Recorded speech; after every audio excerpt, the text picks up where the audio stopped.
Welcome, everybody. My name is January Walker. I'm your Planetary Information Security Officer. And as always, we are going to be talking about information physics, specifically the infoton. So if this is your first time here, welcome, welcome, welcome. Feel free to share that live. And this is going to be an experience that you sincerely have not been on before. So first of all, what is the infoton? The infoton is the mass energy information equivalence. So that is essentially the interaction, is probably the best way to explain this, the interaction between mass, information, and energy, like these three spaces. So if you think about it, you are an entity that has mass, right? You have weight to you, and you have information. So your DNA is information, and you think information, and we can register information on you. So you are an information entity, and you have energy. You move through time, right? Because you have energy, so you also have energy. So you exist within this infoton space of information, energy, and mass. So this space is essentially the quantum field, the quantum information physics. And information, so if you checked recently or you heard recently, scientists actually were able to show that there were objects, essentially these qubits is what they call them, but it's different than that. We'll get to that later. But moves faster than the speed of light. And previously, I wrote a paper on this information energy when I was analyzing these nuclear reactors that showed that information energy moves faster than the speed of light. It's just fantastic to see the math actually coming out here. And it was so fascinating because they used this, I think it was 30 meters. And there's essentially 30 in the prime numbers. So it's really interesting that they picked 30 in that area. So that was really, really wonderful just to see that confirmation come out that there are things faster in the universe than the speed of light. So what does this mean? Like, what does it really mean? What are we talking about here? Well, if this is your first time here, there's this magical thing called the graviton. How many of you have heard about the graviton before? First time hearing about the graviton? Second, maybe third, maybe you've never heard about it before. What is the graviton? Does anybody know? What is the graviton? I'll give you a second to say what you think the graviton is. First time for Roxana Negra. I hope I said that correctly. Tadros Michael, we're talking about quantum information physics. Traveler said first time as well. Jay Cook says graviton. Okay, excellent. Excellent. This is going to be great. So what is this big thing that everybody in physics is fighting about? And not just physics, it's like the entire world, right? What do parents pay for their kids to be able to go to these extremely expensive schools to prepare for? Essentially, to be the one to find this graviton, because nobody has figured it out. This is like one of those Einstein level things. Or is it Merrick? Because Merrick contributed heavily to Einstein's work, or is it Einstein contributed to her work? We don't need to get into that right now.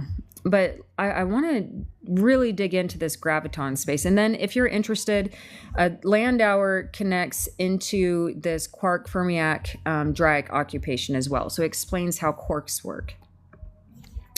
Okay, but let's jump in, and I'm gonna show you the graviton. The graviton. Here it is, everybody.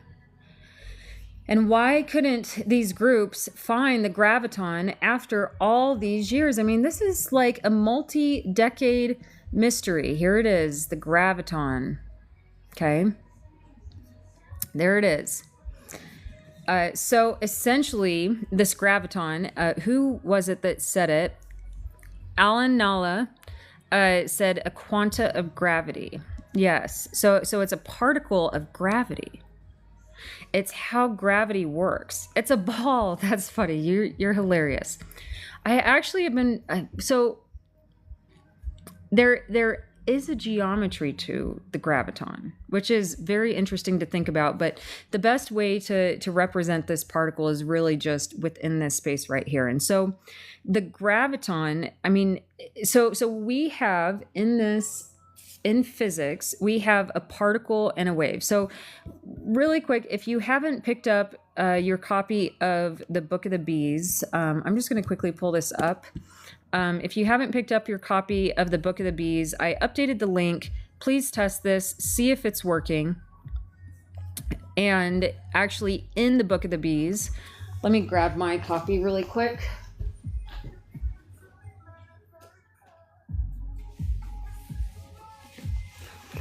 So I highlight in here, essentially we have this double slit experiment.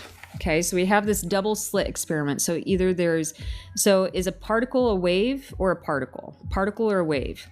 And they essentially showed it within these double slits. I left this one open so you could draw and add your own diagram to it to kind of create a little bit of interactivity within this book that's currently just digital. But we've been able to detect these gravitational waves. And we also have not fallen off of our Earth. So what is it that's keeping us in place? And it's this graviton. But the thing is like people have not been able to find it. I mean, we have this machine called a LIGO. How big are gravitons? If you have your computer, you can navigate here and you can hover over it, and I'll take you through how big these are. But this machine LIGO, they could detect the waves, and when they benchmarked it, expecting to find the graviton at the speed of light, they could not find this graviton. And so everybody's like, it doesn't exist, it exists, it doesn't, it's theoretical, we don't know, it's all over the place. But supposedly, like, essentially people lose their minds over this graviton because it's essentially like saying, like, how do I explain this? It's like saying you were God, right? That's really what this space is about. I mean, it's really extraordinary what this graviton is.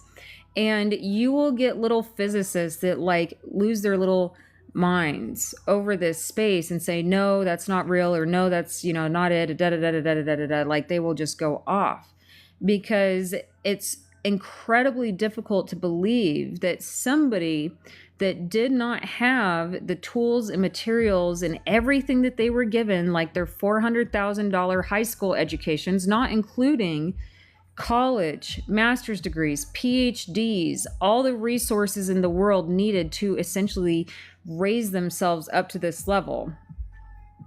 It's just like the hardest thing for them to understand that they were looking in the wrong place all along. For this, we'll call it a quantum information energy. So how was this graviton even detected? So I'm going to take you through the information mass of color, right? So when I was going through, so I hypothesized a missing particle in physics after finding out that information had mass. And so I've been on this journey for a while. I have my Bernese Mountain Dog Epic. He's an extraordinary individual, and I am so fortunate to be spending this life with him. So when I was going through, because color, we were wondering if color, and this is in the Book of the Bees, okay? So I was wondering, I just realized this is that page that fell out. Okay, so I was talking with a group of individuals, and I was explaining to them this information has mass piece because I was chasing down a big issue. And one of the questions that was presented to me is, how do we see color in the machines? Not just we produced color, but how do we see it, right? And so as part of that, this is in the Book of the Bees. So we can see the physicality of digital matter with the smallest computational unit, which is a bit of information. So a bit is essentially like an infoton. right? So we already have these in our computers today that we actually go through and interact with. And that took me through, you can watch this YouTube video here. Actually, I should pull it up before we jump in to this space. Give me just a second here. So YouTube, how do we, YouTube, the amazing math behind colors. Okay, so we're not going to watch this whole 42-minute video, but I really just want to give you a glimpse as to something that you can, we're just going to not do an ad here. The enormous amount of traces that we'd otherwise have to look at manually. And so aggregating these traces together. Okay, skip that. Okay, I think that you can see here. So just a really excellent video that explains how color works, these waves. I really like that this creator used graphs in here as well, but just taking us through this visible spectrum of color, right? So if you're going to watch anything, The Amazing Math Behind Colors by Kuvani Saidaki, I think I spelled that correctly, is an excellent watch as far as a takeaway goes. And so within this space, really started to look at these colors and say, okay, color has these frequencies. And where it became like just absolutely fascinating is inside of the mitochondria, there are frequencies. So let me just come here and click on this really quick. So inside of the mitochondria, there are frequencies. And this frequency derived from, or these first principles can essentially produce the frequency of a healthy mitochondria at a healthy temperature in body degrees, proven in a lab. So it's like, okay, what would happen if I took these frequencies, because they have an infoton in them. So I just kind of go through here, but what if I took this same methodology and applied it to color, because color is a wave. So what is able to be done here is I'm actually able to take and produce the wavelength of color, or the user interface for quantum. These quantum computers, I'm able to build out the quantum user interface. All right. Music vibes. I'm glad you're enjoying this. I am something that you guys have never seen before. Not an atheist or like just a belief in God. Like I'm something different. I'm something new.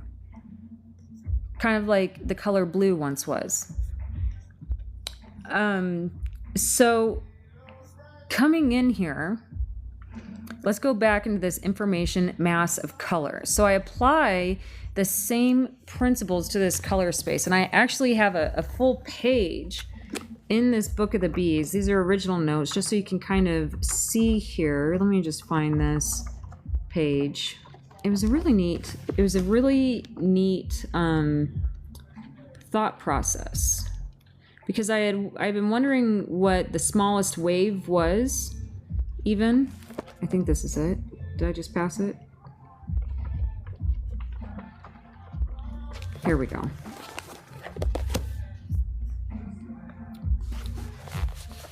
I believe it's different than just belief in God. It's different than just belief in creation, because I essentially followed what you guys would call the rules of the divine to bring you this technology. So here's my original notes, just kind of going through the space, figuring out, what, like maybe how many infotons this could be, or just thinking through, right? Just thinking through this information mass space. And so I calculated out, and I go through here and I calculate out the information mass of color. So these are all the colors. I give you kind of a short grid, and this is a free paper. So one of the things that really got to me when I was going through and, you know, pursuing research and knowledge and digging in, and because I was, one of the assignments that I was given was essentially being able to do cybersecurity for brain-computer interfaces. This is like Neuralink level technology. Oh, and I just realized that we're not recording. We got to make sure that we're recording here. So this is the Neuralink brain-computer interface technology that I was asked to essentially start looking at alongside some of these cybersecurity issues that we were seeing in blockchain technologies, specifically crypto, and just figuring what in the world was going on. And so within these colors, it was very surprising to find that, like, how does the brain work with the machine? How the brain works within the machine. And so having this color space here, just fantastic. But I'm going to jump down here to the graviton, just so you know, before I actually do that. So let's go into this red. So every single color, they all map appropriately to this line. And this is essentially the intersection of very well accepted and very well known established principles like Rolf Landauer, E equals KBT ln2, Merrick Einstein of E equals MC squared, as well as prime numbers and cryptographic number theory. Okay, so number theory is very, very, very well known here. Okay, so they all map to this space. So the expectation is if we have the wave of the graviton, right, because we have the wave of color, we're supposed to be able to actually produce this graviton particle within this wave space. And so I'm like, oh, great, let's see what we got here. So I start going through and calculating out the physical coordinates across these log spaces with the waves and everything else, right? And what happens there is that essentially either the numbers work or they don't, right? So that's kind of this space that we're moving into. And so my expectation, keep in mind, I don't have the same visualization that you have, okay? All I have is these little equations from the mitochondria, okay? So we have these frequencies from the mitochondria. And if we go through, and I just calculated out, so let me take you through this just briefly. So this is M, right? So the goal is to get to M, and there's a way to essentially go through all of these equations and from one to another do conversions. So I get to this M number right here. And then I take M and I do a log base of 10. And so the log base of 10 gives me this number. Okay, so I go through and my expectation is like, okay, let's, start calculating out the temperature, the information energy, and then let's check the identity of this infoton, the graviton essentially. And so I'm looking at it and the number doesn't match. It doesn't match. And I'm like, what the heck do you mean it doesn't match?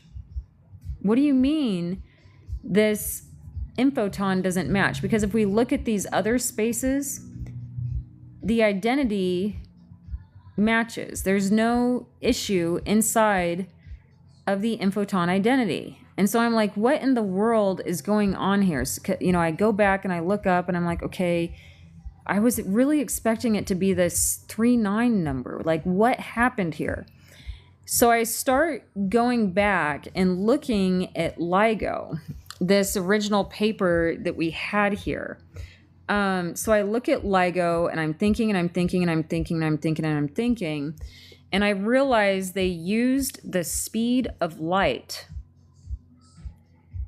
They used the speed of light. Sorry if this is really tiny.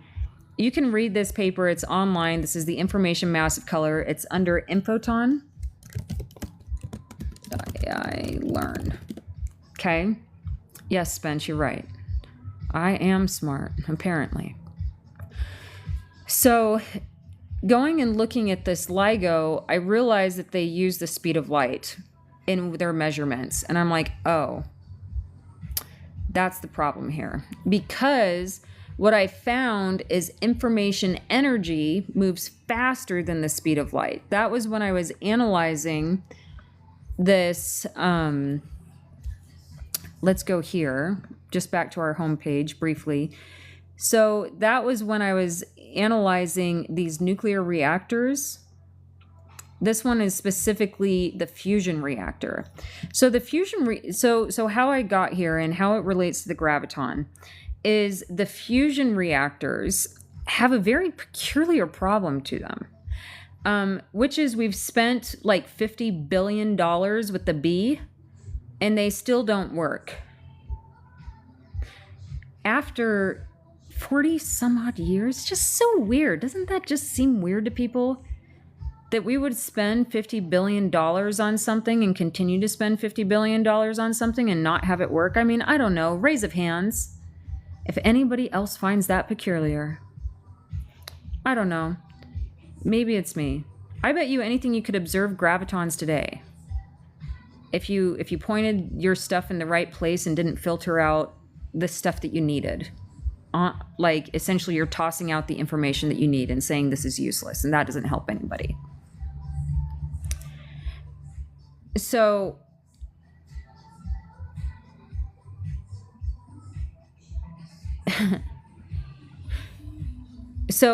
let's go back though to this fusion thing, because some of you are just absolutely so gung-ho about something that your machines simply aren't capable of delivering on.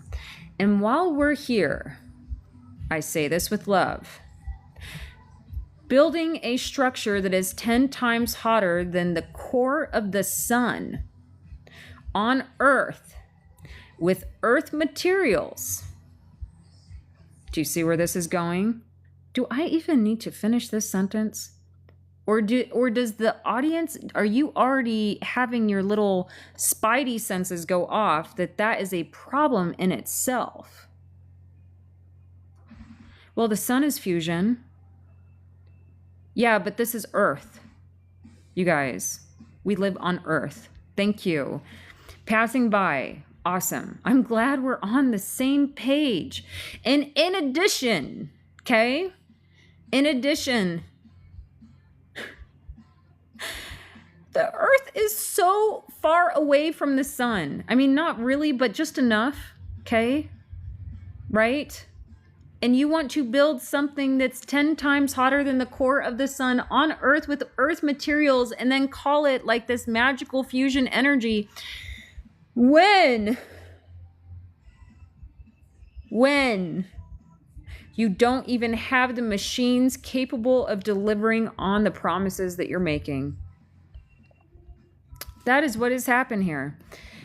Because in the quantum systems, there is a limit as well, right? And so this is in the Book of the Bees, because I was looking through all of these equations, all of these energy equations.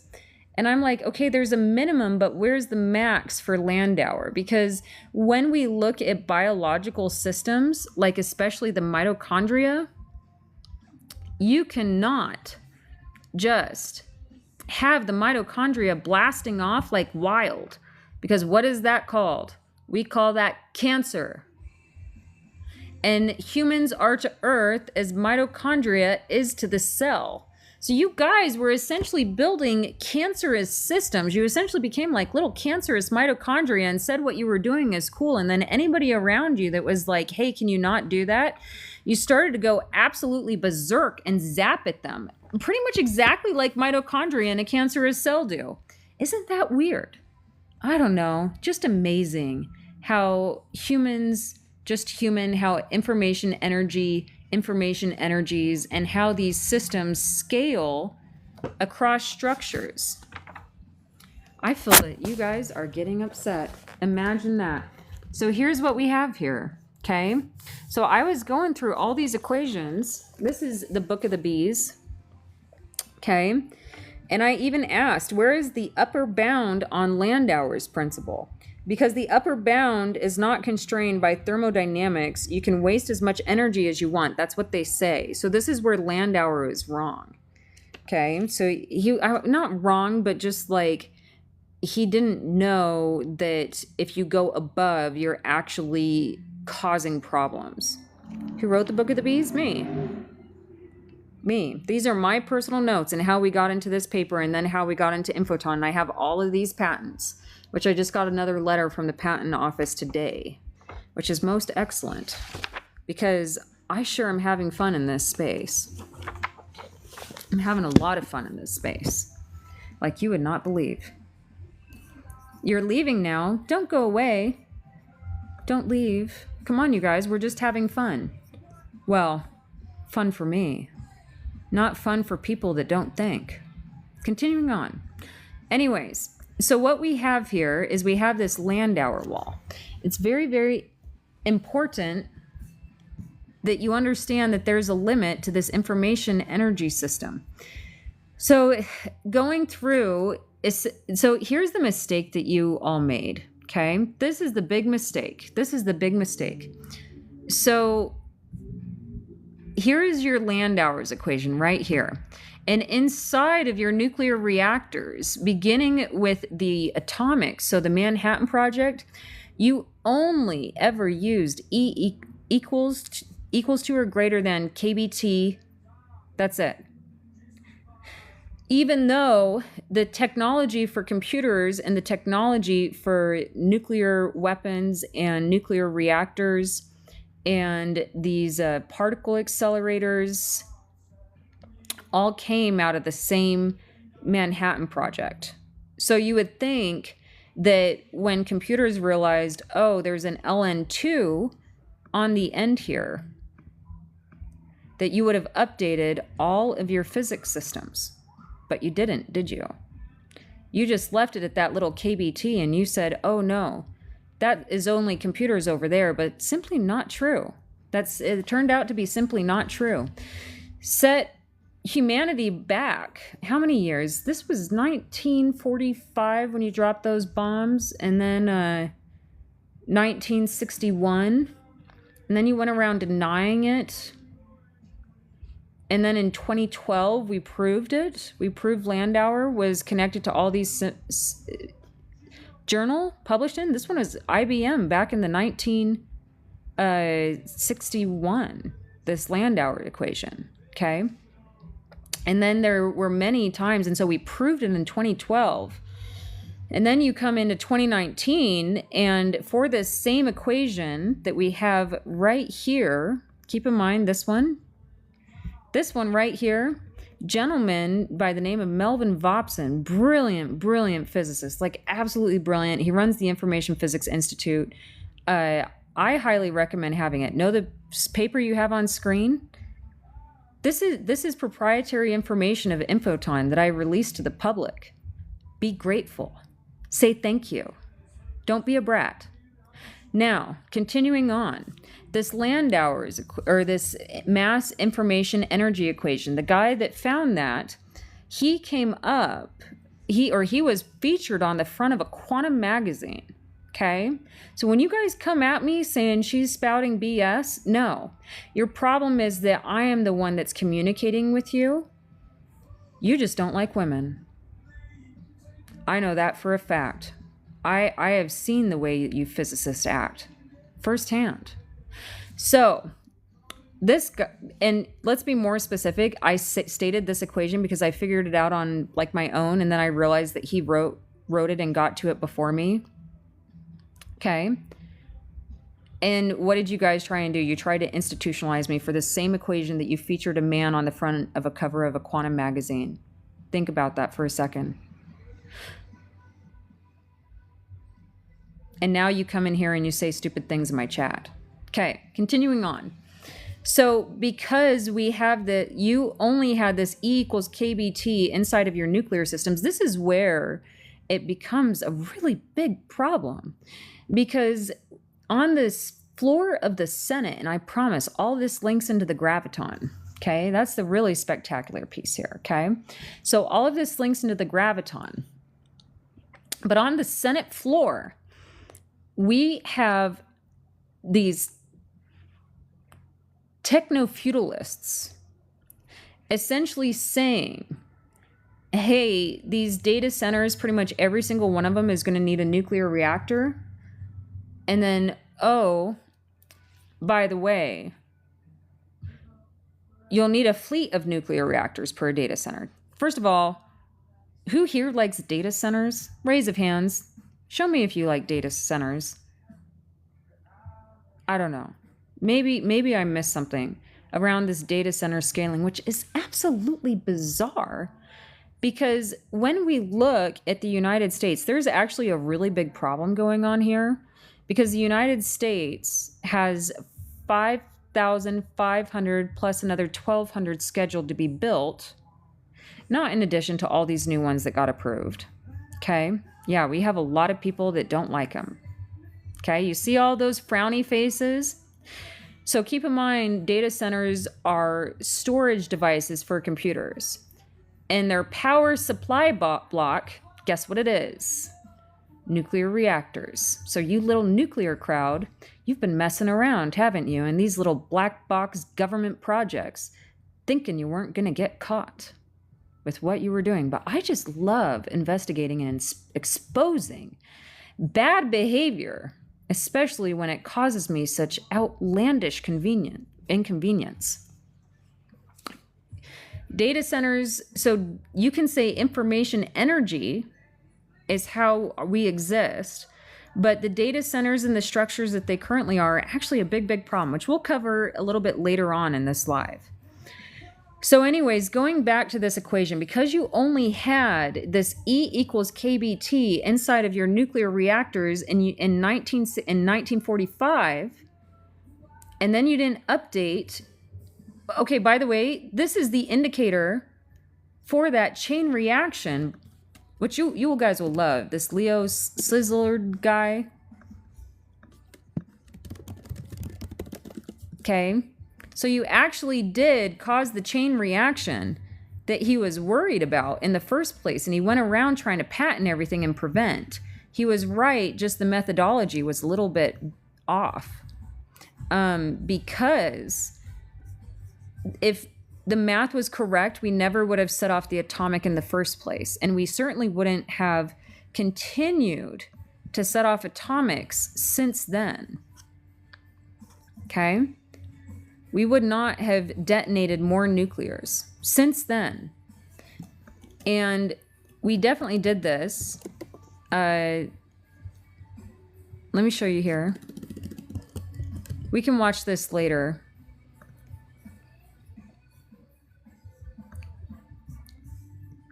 But these are all the nuclear detonations that have happened.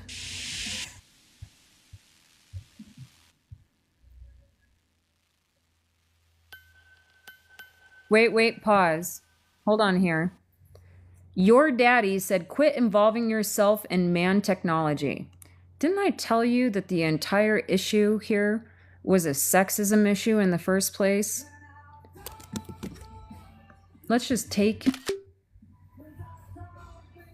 Hold on a second.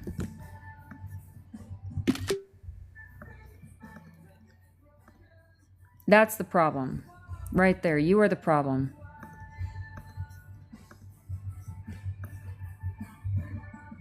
I told you guys. I told you. It's like you're not listening to the actual core root of the problem. Okay. So these are the detonations. How many of you have seen this before, by the way?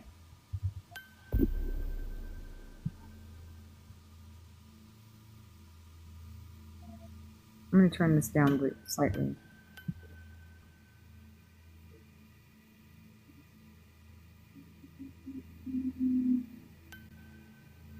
My work has been proofed. I provided you better than a peer review. Proofed and patented.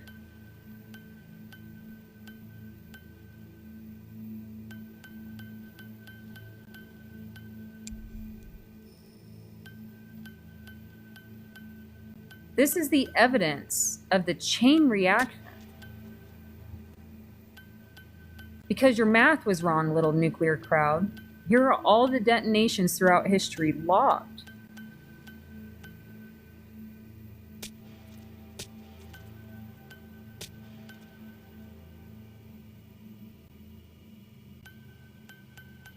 Yeah. Pixelated penguin, mind blown, yep. All of those have an impact on humanity. They emit nuclear radiation for thousands of years on top of us. This is what we're existing within right now.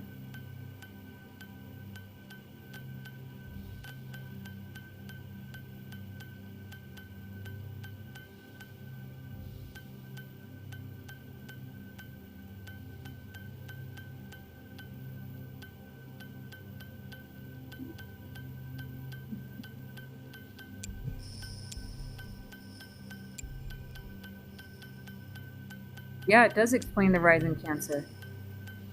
The Department of Energy, which we can pull up after this, even states. No, this is part of the Aeon. The music is.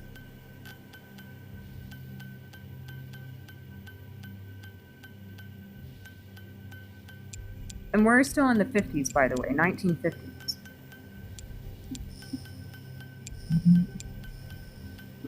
These are all of the nuclear detonations.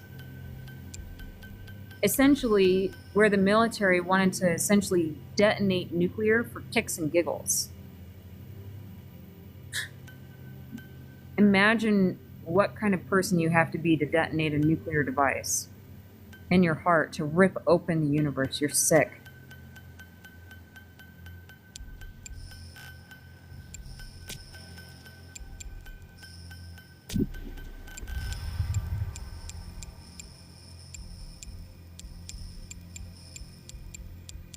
Yeah, I'm dropping knowledge. You're right, Matthew Michael.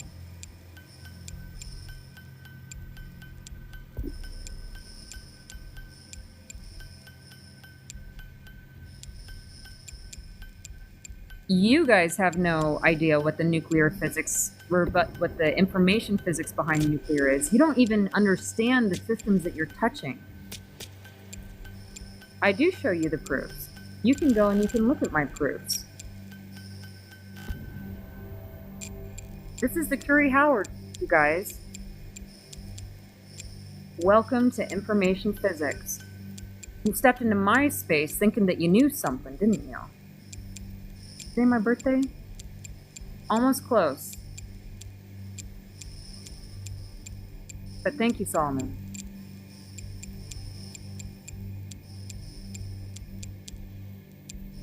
Steampunk is jealous.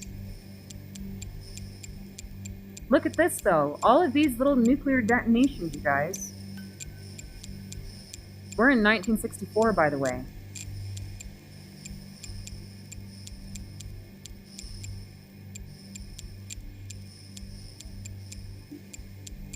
I bet a lot of people are doing stuff with nuclear that they shouldn't be. Thank you. What's the point? Don't rip the universe, exactly.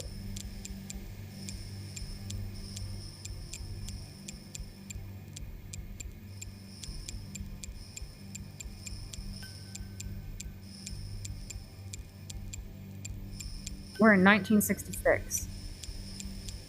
So now what? Well, we got to figure out this graviton. Why was the graviton missing for so long, everybody? And what does it have to do with these nuclear systems and the installation of nuclear in the middle of Utah's desert, and why it's so precarious? And what's the connection to the data centers? And why is the technology industry saying that it would take trillions of dollars to fix the issue?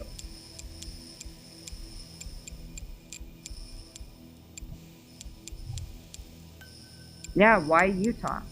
That's another fascinating question. Why did you guys want to build a nuclear reactor on top of a fault line in the middle of a desert on a lake that's shallow and sensitive to evaporation? Each ping is a nuclear detonation. across history. We're in 1968. So these are all since 1945. Why? For kicks and giggles. Have you guys ever been in the military? One of the things that those military people love doing is going out and shooting guns. This is essentially the equivalent of shooting guns, and they were telling everybody that doesn't do anything. There's nothing bad about setting off nuclear detonations. You all will be fine. It's safe.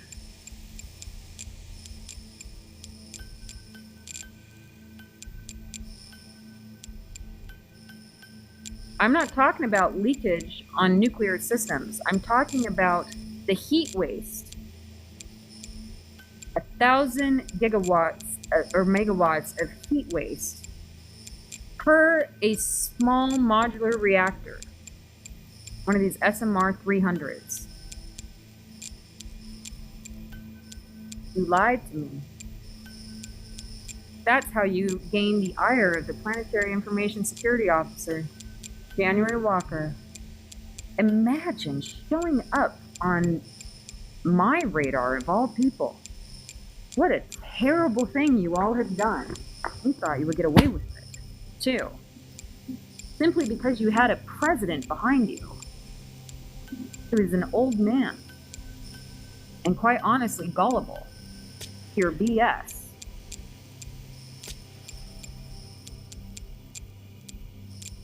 No, I'm having fun with the trolls tonight. They're going to be so upset. Look at all of it. You guys, look at this. These are all the detonations that you did while telling people nuclear is safe. And the radioactive ones, that is essentially a controlled nuclear reaction. It still emits the heat waste of all of this stuff. Yeah. And here's the thing, we haven't even gotten to the information systems yet, which is the main problem here. And it ties into the graviton. How fun.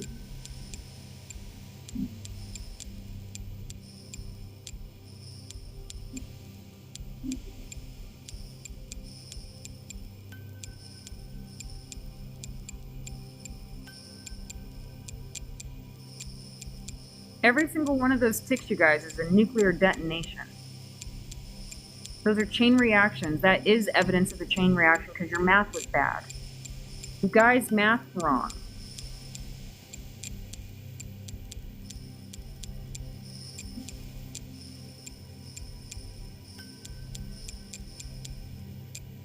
They plan to put the nuclear waste in your backyard. Don't worry about it. It's safe.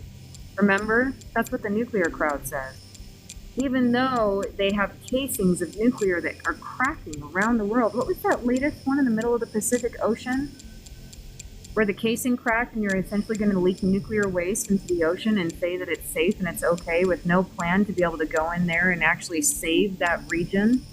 You're just letting it happen even though it's been 4 months now. Safe, right?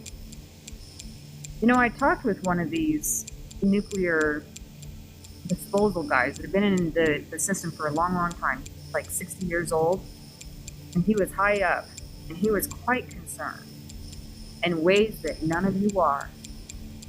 He'd seen a thing or two. He really knew what he was talking about.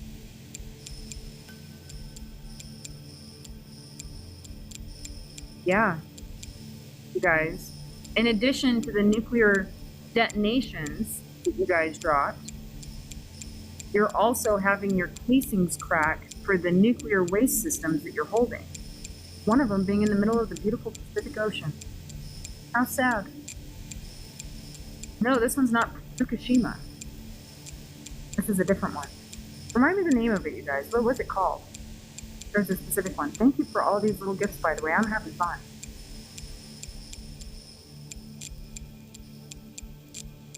Canada puts their nuclear waste in Michigan. Yeah, Michigan's a disaster, isn't it? So those nuclear reactors, because they create so much heat, they're about ready to get rid of your blueberry season. Pretty soon you won't have any blueberries or other types of fruits because these nuclear reactors, they want to turn on the old one, which already had problems causing cancer in that region if you go and you look it up.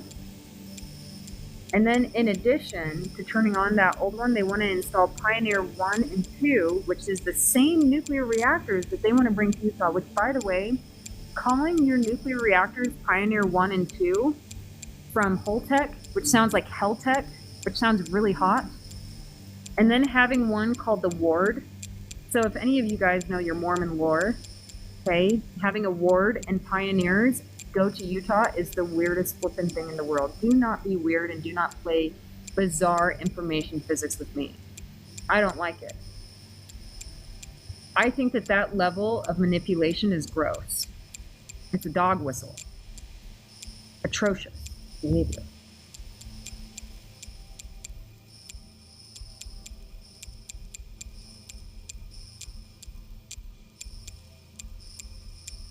We haven't even gotten to Chernobyl yet. We're just talking about the nuclear detonation that you guys did in military testing.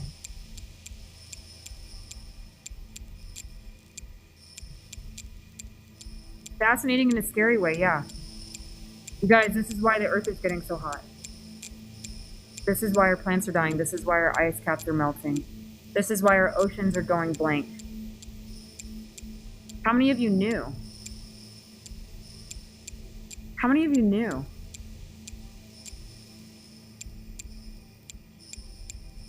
Alexandra knew. Faye says, makes sense. This is why our crops are failing. What are you doing? I'm being honest with people. Honesty. Humanity, try it once in a while.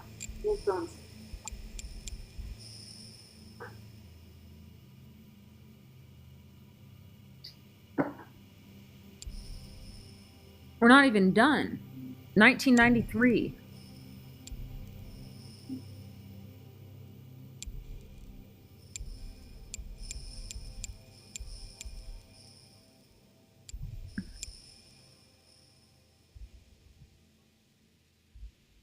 Are we done yet? No, we're not done yet. What is this map? This is all the nuclear detonations that have gone off since 1945.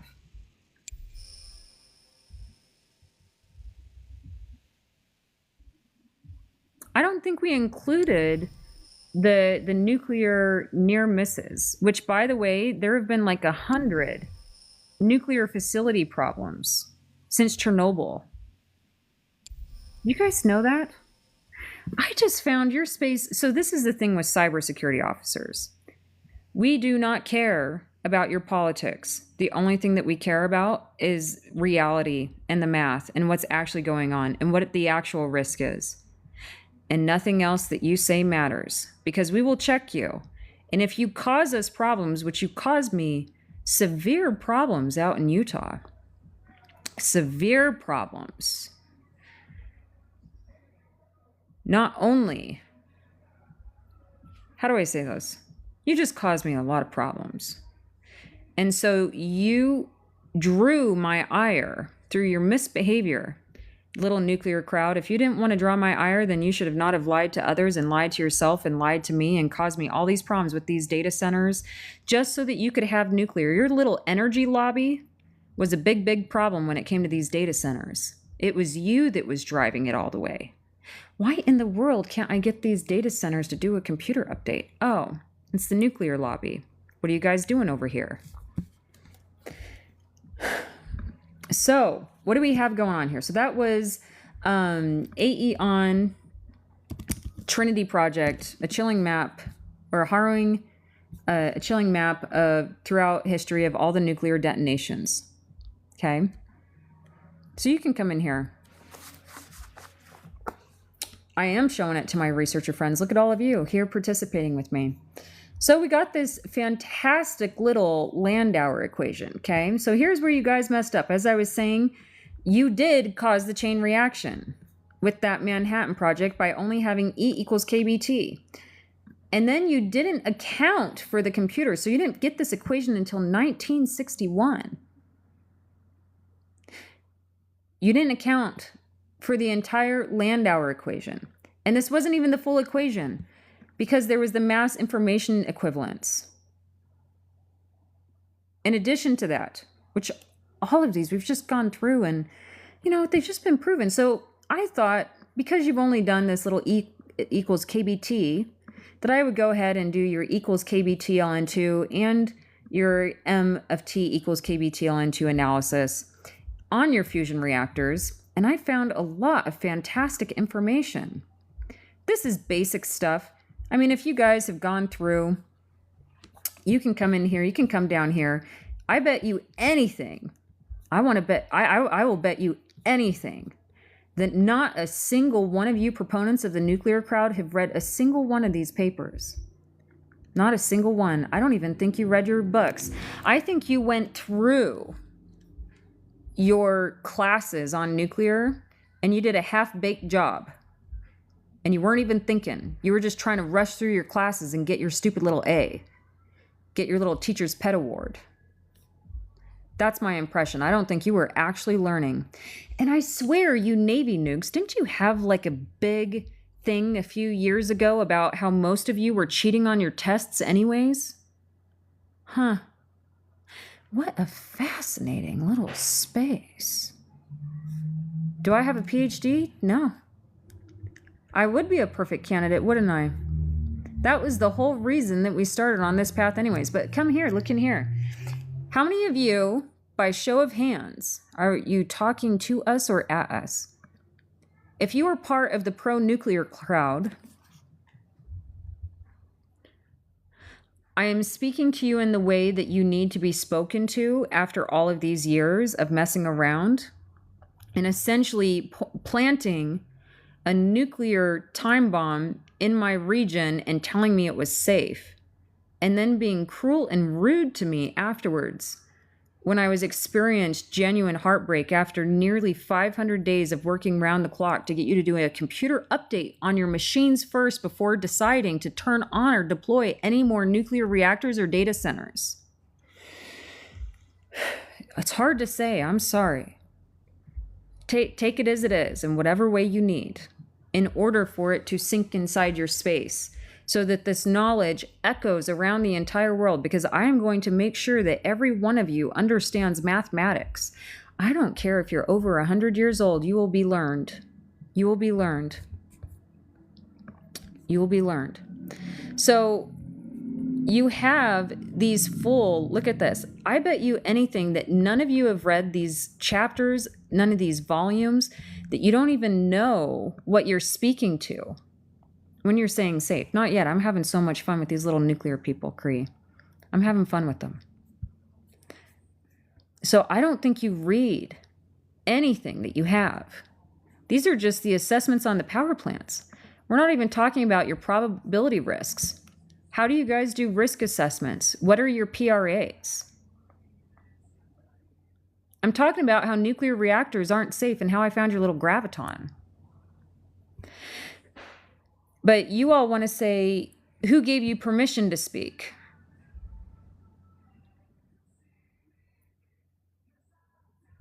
Okay. So I went through and I read your little papers because I wanted to know what was going on here. Because I was curious, because I found things that were not adding up in politics. And you guys messed. You decided to mess around in Utah's political scene and prey on the Mormons, who I have like a complex relationship with, because I go back and forth between being frustrated with their behavior and just adoring them, because they really are at their core like a kind-hearted people, but they do a lot of things that make me mad simultaneously. Okay? So this is the systems. Like, how many of you guys have actually read these papers? I just want to know.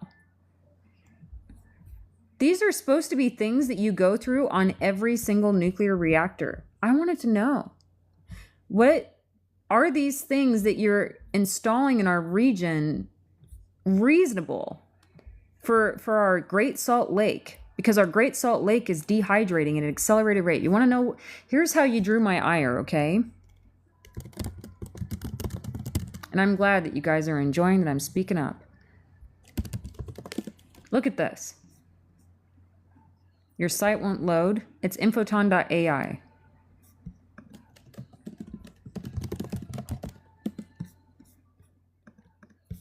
Look, this is what's happening in our region.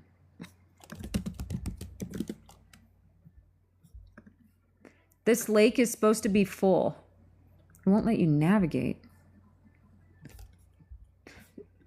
I don't know what's going on there, Cree. I'll have to look after this. So there's supposed to be water in here, by the way. There's supposed to be water. Remember all those nuclear detonations that we just took a look at? They all had an impact over here on us in Salt Lake. So Salt Lake is a planetary benchmark, okay? And as your planetary information security officer, I really care. That was cute, by the way. Thank you for those little gifts. I really care about this Great Salt Lake because at the bottom of this Great Salt Lake, there's arsenic and mercury, and it's not just dust. Who bought the water? It's not just buying the water. It's not just water rights, although that's certainly contributing to the problem.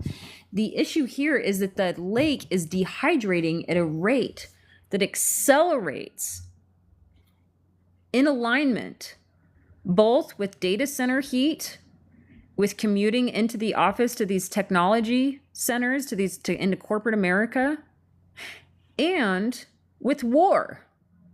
When you guys set off weapons, any type of bomb really, no matter where it is in the world, our Great Salt Lake starts to evaporate. Your wars and your stupidity and your anger and your sickness, your internal sickness, instead of dealing with your anger internally and figuring yourself out and doing the inflections and facing the moral injury, you instead chose to essentially destroy everybody else with all of your sick problems. And some of you do it just because you want to watch the world burn. You know how many people they put into the military that just want to cause destruction because they're a good fit for destroying things? Terrible. And you're killing our lake. And what happens with this lake is it causes us neurological disease. And I promise this all links into the graviton. The graviton is actually pretty cool. I was impressed with it. The infoton graviton space is really cool. So this lake, what happens is we get billowing dust clouds.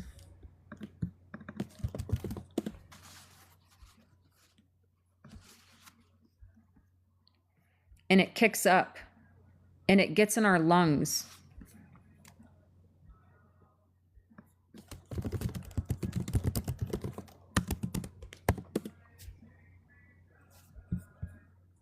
And then our air quality turns to crap.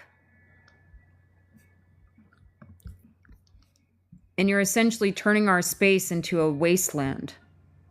And guess how many nuclear weapons you tested on us simultaneously, which, by the way,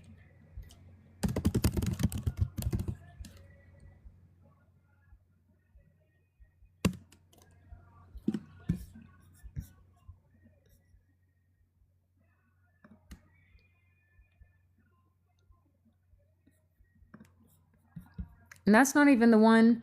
Look at these. You have it on the Nuclear Regulatory Commission. And we even had it on the Department of Energy. Where is it? We don't have to go into that all the way. Oh, nuclear, hold on. American Scientist.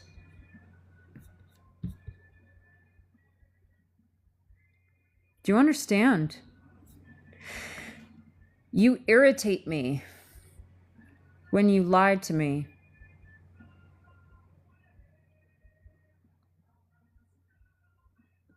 Nuclear crowd. Did they all go silent? Did you all disappear? Don't go silent now, everybody. Where's all your hate? Don't you have more to say? So our air quality is terrible. And by the way, you guys dropped tons of nuclear weapons throughout Utah. And because of it, Utah has an abnormally high rate of cancer. It's why we have the Huntsman Cancer Center.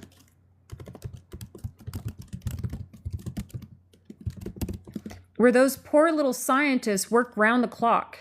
They made a mistake though, didn't they? They didn't focus on the mitochondria, even though we've known since 2012 that the mitochondria is where all this cancer stuff is originating from. Sure, it's compounded by DNA and, externality problems.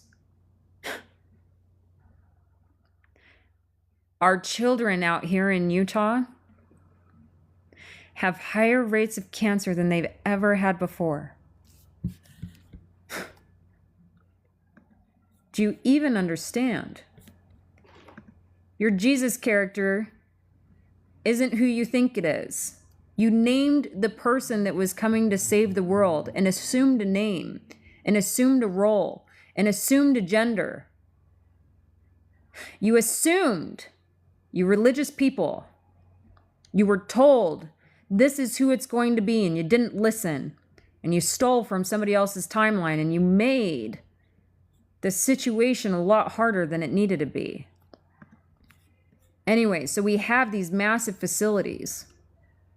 By the way, all of that heat that you're producing with the data centers, and all of that heat that you're producing with the nuclear reactors, and all of that heat that you're producing with your weapons that you're detonating, and all that heat that you're producing with your crypto mining and computational weapons of mass destruction,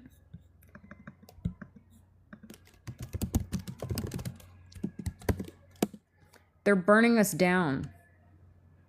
Here in Utah, we have had fires going for days, to the point where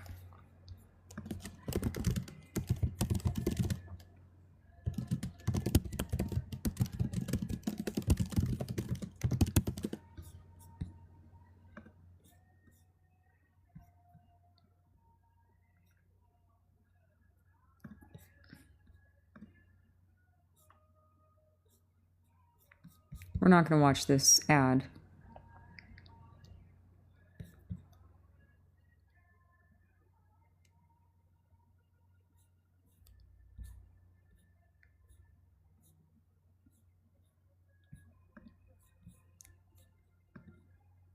Any fireworks. Fireworks are illegal right now, so no one should be lighting any fireworks. We'll be looking at what we can do. We'll be working with municipalities. Governor Spencer Cox calling for there to be no fireworks outside of professional shows this 4th of July, but the state doesn't have authority to ban them. So what can municipalities do? Samantha Hoffman looks at Washington County on what can be regulated on a county, state, and an individual level. She joins us live tonight. Sam. We are 2 days away from a window allowing fireworks to be legally sold in Utah. That'll last until July 25th. And many people will be buying them to celebrate America's 250th birthday and Pioneer Day. But officials are working on ways to limit use, as this year it intersects with fire season. Unfortunately, I do think that not a whole lot of people take into consideration their surroundings, so most of them will just find a place and light some off. I am worried it would start a large fire. Nearly all of Washington County is restricted for fireworks, meaning there's no personal use allowed and professionals need a permit. But counties only have authority over unincorporated areas, such as Pine Valley, Central, and Dameron Valley. Not only will they have the normal enforcement out, but they'll have extra patrol out looking for any unsafe activity. The fire restrictions are based on law enforcement enforcing them. So, and that could be anything from 6 months into jail to a $1,000 fine per event. The state also put out regulations this month, restricting all public and unincorporated lands. But they can't control cities, who choose their own restrictions. We get that question often this time of year, why don't we just ban fireworks? The state law does not allow us to do that. However, it does allow us to restrict the areas of use of those fireworks. Some areas like Hurricane and Leeds have chosen nearly full restrictions, but others like Ivins, Washington, and St. George have only partial restrictions. St. George City says those areas are chosen considering fire code and past flammability. The allotted areas are aimed at bringing people towards parks with less risk. Fireworks can be legally sold in 2 days. Is St. George considering any tougher restrictions before then? Right now we're not. The current restrictions that we put in place in May will carry us. You guys understand what's happening out here. Into the fall, unless there's This is the areas that you want to City, build the county, nuclear and state reactors all in. stress it is up to individuals to monitor the wind and area where they use fireworks. But Jordan Hansen thinks more could be done, like the state shortening the period that fireworks sales in use is legal. Because it would allow Dan is a right. lot of the more reckless people less time to do stuff. Or having the city restrict more areas. Just so that way a lot less accidents can happen, but you can still have a celebration. There is an even better quote in here.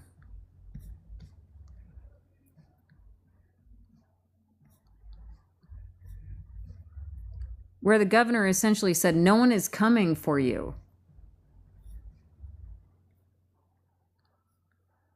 By 3rd, 4th, or 5th, we have multiple starts in this valley. This is the fire area. Okay? This is near my home. Nobody to respond. Okay? So this is what I'm talking about. This is not just big government. This is like life or death stuff. This year we have to respond to the reality that is with us, not the one that we wish we had. So today I'm issuing an executive order that temporarily expands the authority of our state forester to restrict fireworks across the state of Utah through July 5th. Now here's what that means. The default during this and just this extraordinary fire season will be that fireworks are prohibited statewide. It's not about taking decisions away from local communities. In fact, we want to put local knowledge at the center of this process, which means that mayors and local leaders working in consultation with their fire chiefs, their fire officials, will have the authority to designate areas where fireworks can still be used safely based on conditions, local knowledge in the community. So we think this strikes the right balance. The default will be no fireworks, but every mayor with every fire warden in the state can decide where fireworks are okay. Guys, this is the area. You guys, please. This is where you're installing nuclear reactors, okay?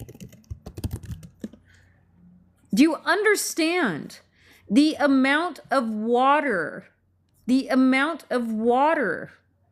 that we needed to put out this fire, and many of them are still going, is the amount of water that your nuclear reactors would have taken out of our Salt Lake and out of our region and out of our rivers and out of our mountains as you dehydrate us. And you go around saying that your nuclear reactors are safe.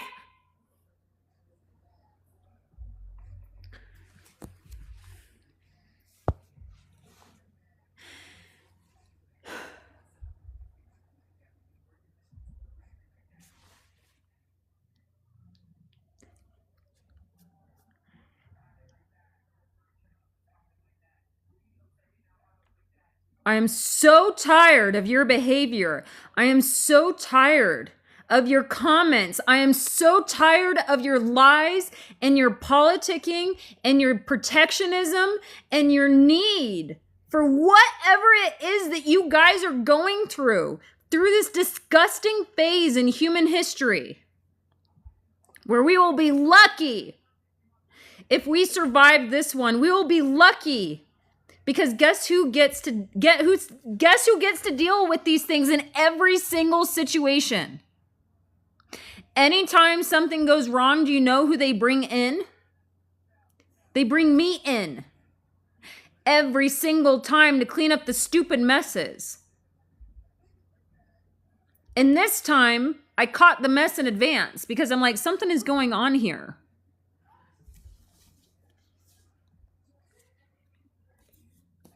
I caught you in advance doing things. I rushed ahead because I'm like, wait, something is happening. I started to feel that pull and I ran as fast as I could, and you guys started messing with me on the political and my relational and familial level. Because you couldn't deal with yourselves, you interfered with my personal relationships. And then you thought you would get away with it. I'm coming to tear your systems down, your power systems down. What you all in the nuclear crowd have done here is bad. So going back to this Landauer wall, none of you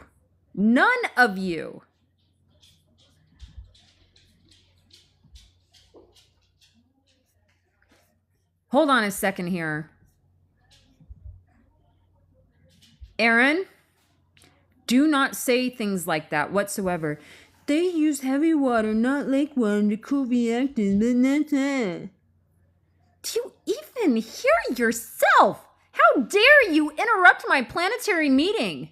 What is wrong with you? You're not listening.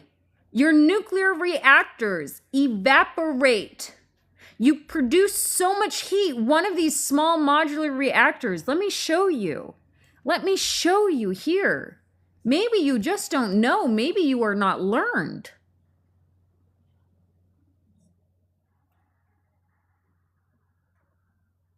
You're making me mad. My goodness, you guys, come on.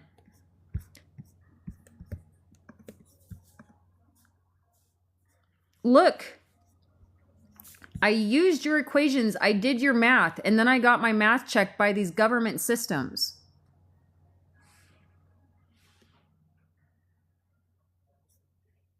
Stay cool. I don't know. We've been cool a long, long time. So here was the question as your planetary information security officer that I was essentially investigating. And keep in mind, let me set my expectations for this question in advance. I'm going through and I'm having senator letters land on my desk. I'm being asked to do brain-computer interface cybersecurity. I'm being asked what the heck is going on with blockchain technology. We're in the middle of a cyber war. We're at a point where we're having billions of DDoS attacks a second. What is going on in these systems? That's what I wanted to know. So, in addition, I'm having to protect my Great Salt Lake because nobody else seems to be wanting to fix the problem. What are the thermodynamics of these machines doing to us? And my expectation here, okay, so keep in mind, cybersecurity, I normally just go around like, hey, can you guys help me understand what's going on here? I just ask questions. And then if it's like, oh, okay, hey, you guys, can we actually change and adjust course here or something? Or, okay, I see, like, you know, let's protect that information a little bit better. Or, hey, here's what we learned, you know, in this year. Like, I can see how this would have been a great feature to have. This is how we, you know, this is how it led to a massive customer information leak. Like, let's take an alternative path. Or, you know, I'd roll up on a head of somewhere and I'd start asking questions. And then this head would just answer my questions. Like, oh, yeah, this is what we have here. Da, da, da, da, da. Okay. So my expectation isn't coming on the attack for these nuclear systems because I'm chasing down stuff with the data centers. I'm trying to figure out what the heck is going on with the data centers. Why are they saying that the data centers would need a nuclear fleet per data center and it would still not be enough energy? I'm going over here and I'm checking over here and I'm like, hey, you guys, what's going on? My assumption was that every single one of these organizations that I contacted here, this is the unofficial SLC mayor website, okay? These are all the groups that I contacted.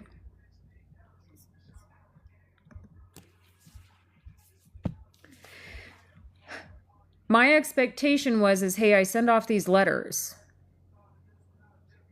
and that they would just give me the responses back to make my investigation easier, that I could supplement and say, okay, hey, thank you for answering these open questions for me for stuff that I couldn't find. That's what I was thinking would happen. That they would be like, oh, hey, great. You know, thank you so much for asking. Yeah, like that makes sense. I don't know if anybody has taken a look at that or da-da-da-da-da-da-da. You know what I mean? That was my expectation. But instead, what I found was corruption. I found corruption. I found lies. I found cover-ups.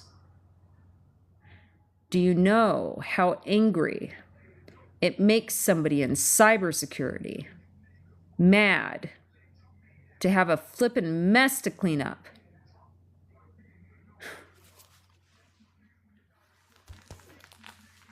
And in such a way, you made such a mess in such a way that I had senator letters landing on my desk for your bad behavior. Nuclear industry, it's you guys. You were messing around, thinking you would get away with your bad behavior because the government was making cover-ups for you.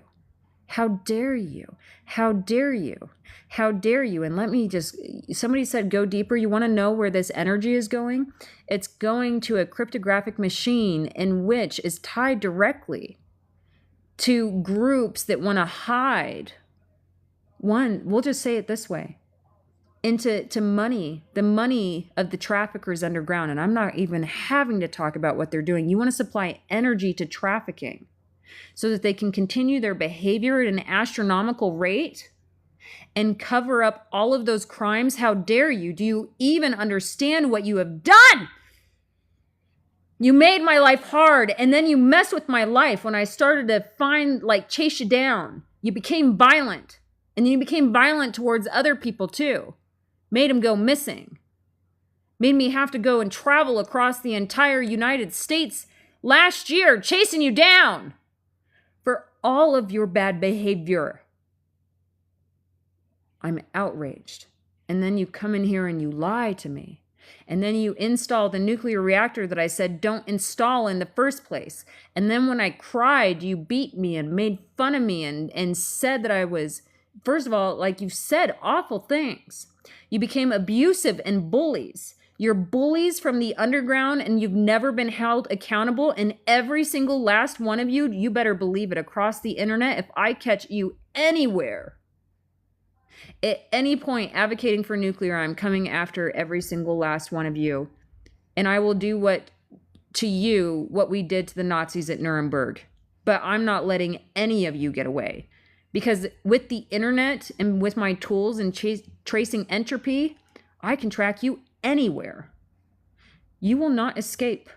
And your identities here are not hidden. So all of that stupid stuff that you have said across the internet, you're done.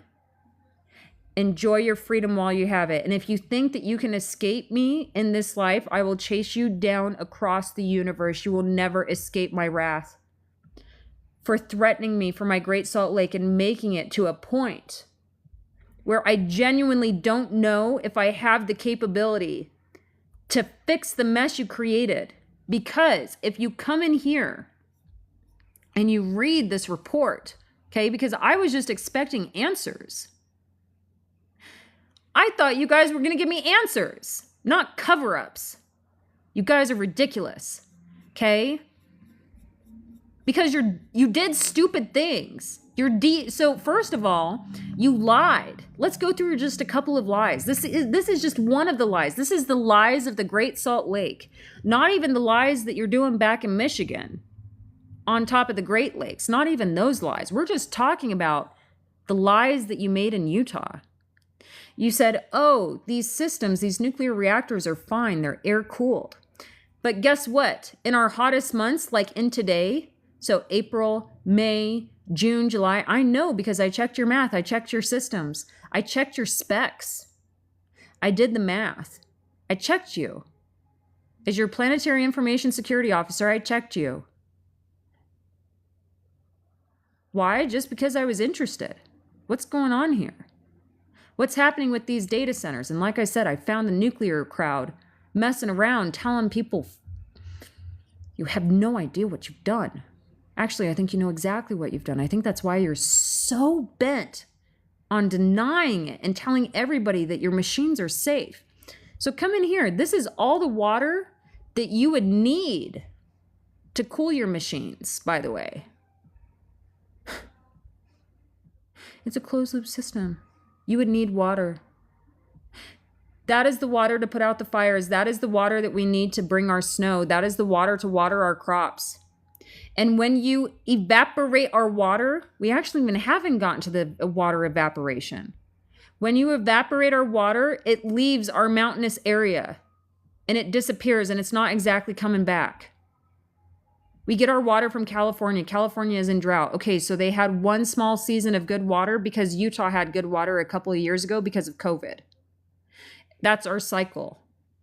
That's normal. We expected it, that California would begin to get water when we had that good year of snow. We expected California to get the water, so they got the water. But notice that it took like 3 years to get there. When you say stupid things about evaporation and the water cycle, and it'll just come back down, it's not a big deal. Like user 308-4277319-267, bruh, water doesn't just disappear. It goes away out of our region. Do you not understand? Stop lying to me. Either you are lying or you are so absolutely out of your mind, unintelligent, that because you lack knowledge and the ability to process information, the fact that we give you access to computers is a problem in itself, and your privileges need to be revoked. Because you are wasting bits and burning through energy and burning stupid thoughts and time. Okay? This is all the water that you would use from your systems that we don't have in the first place. And we're not even done. No, user, don't even try and gaslight and mirror me. Never do that again. I am calling you out point blank on facts and mathematics and stuff that you have not even read. Do you even have anything beyond a high school education? Actually, do you even have anything beyond a middle school education? Do you have anything beyond an elementary education? What is your highest completion of math? Tell me right now. If you're going to be saying comments like this, tell me your math level.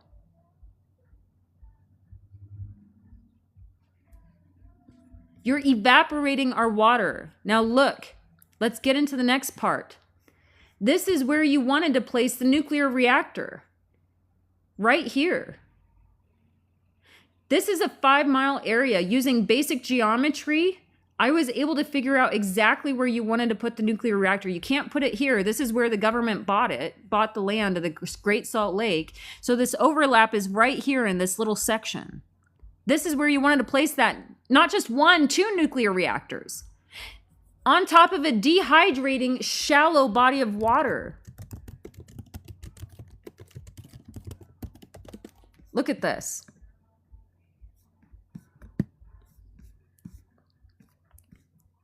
That supplies the food supply for the entire global economy. 40% of the entire food global economy comes from the Great Salt Lake and our brine shrimp.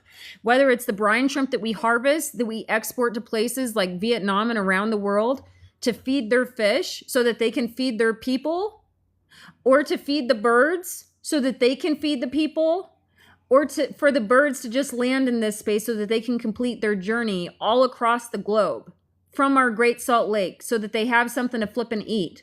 And a couple years ago, the brine shrimp died to a point where we were frightened that we wouldn't be able to bring them back. Utah has been fighting for all of you, and you're saying stupid things in my chat. How dare you? Shut your mouth. Don't ever say stupid stuff to me ever again. Go ahead and rage online and cry to the internet. See if the internet cares about your bad behavior when they really, truly comprehend the severity of the conversations that were happening here. And you deserve to be yelled at. Bad behavior. Like, I am not a fan of corporal punishment, but my goodness, did your parents ever teach you? Or were you just little menaces running around society, giving excessive permission because, oh, boys will be boys?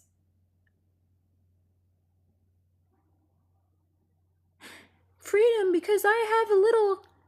I'm not even going to say it. Demoted. You're demoted for saying stupid things. Terrible things are happening in our region.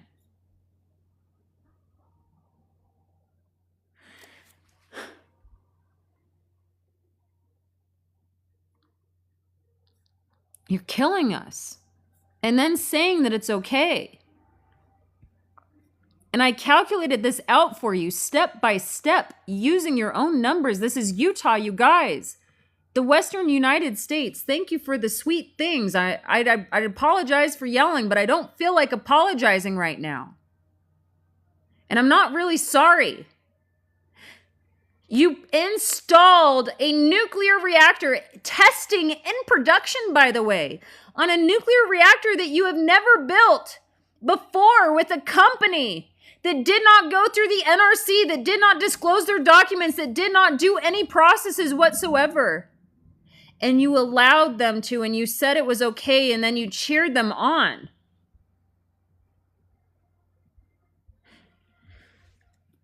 And you compromised my snow. It's one of the only flippin' things that makes me happy, besides spending time with my Bernese mountain dog and paddleboarding down our rivers and biking in our mountains. That's pretty much it. And we got like no snow last year because of you all. You've been lying to us for years. You detonated over 1,000 nuclear weapons for kicks and giggles. And then you told everybody it was safe while cancer rates skyrocketed around the world globally. And then you denied what you did with your scientists, and you said, oh, KBT LN2 isn't real, it's unproven. And then even in 2012 when it was proven, you went around. Oh, please search her on Reddit. We're gonna go gang up on you there. Let me tell you something. That little Reddit place, that place is under investigation because it's connected to a trafficking network. So every single comment in there that you guys choose to drop puts you in the trafficker pool in an FBI investigation. You will have your names in an FBI trafficking investigation. Do it. You think your identities are safe? Not a single one of you is safe. You will not escape my wrath. I've been chasing you down for years, and I got you now, especially those traffickers. And they're all messing around with you because guess what? In crypto, they've been doing trafficking with their crypto. That's how they've been paying things. And that little Epstein list, they tried to stash it in that Bitcoin blockchain, but I caught them first. So you're grouped in with all of those. Do it. Go ahead. Put your comments in the Reddit place. Watch what happens to you. You will not escape the prison that I put you in. You do not understand. I have come to get rid of you all.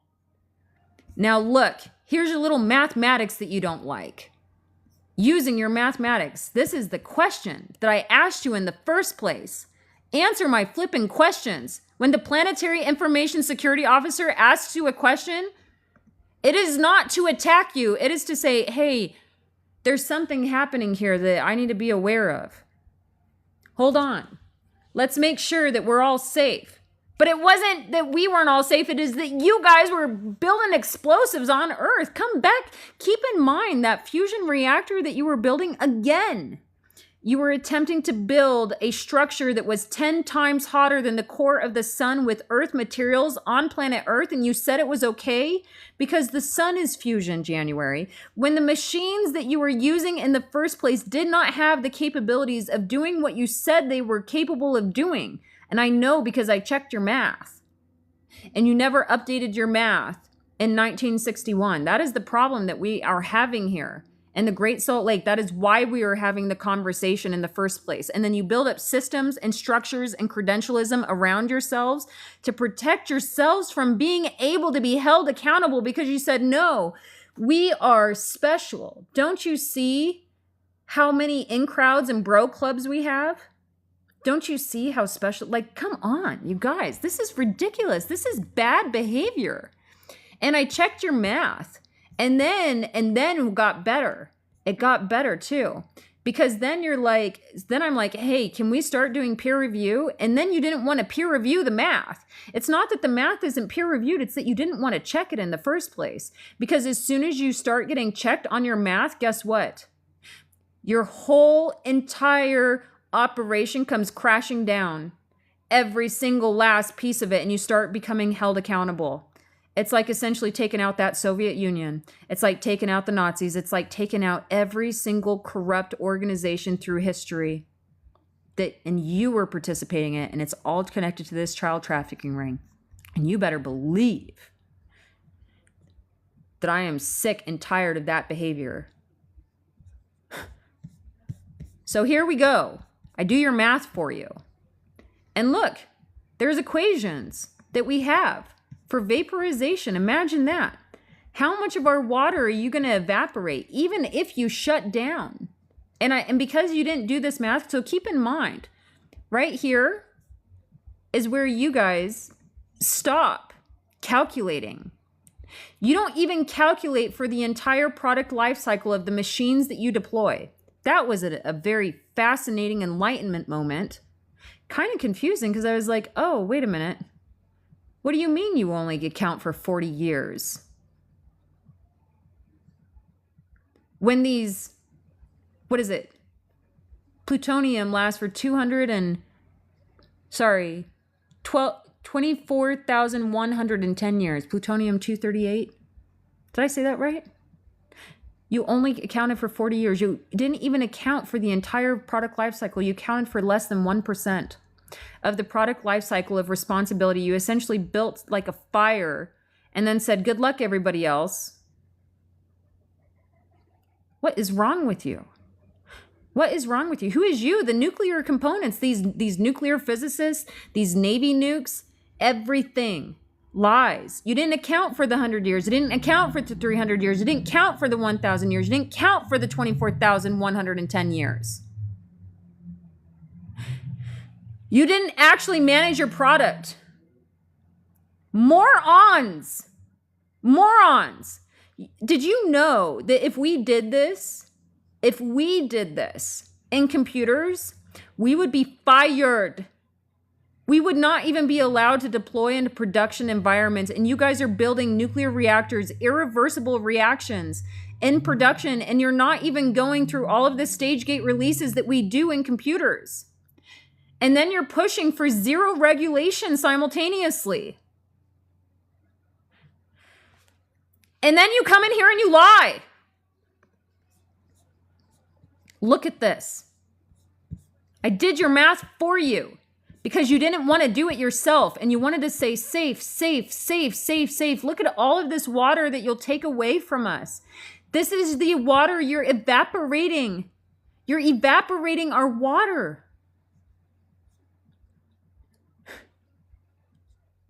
Yeah, you're building hell on earth. Hold on. I'm not done being upset with you all yet. I mean, holding you accountable. But I got to go plug in my computer and I got to get some water because my mouth is getting dry. Do you even understand? Ridiculous.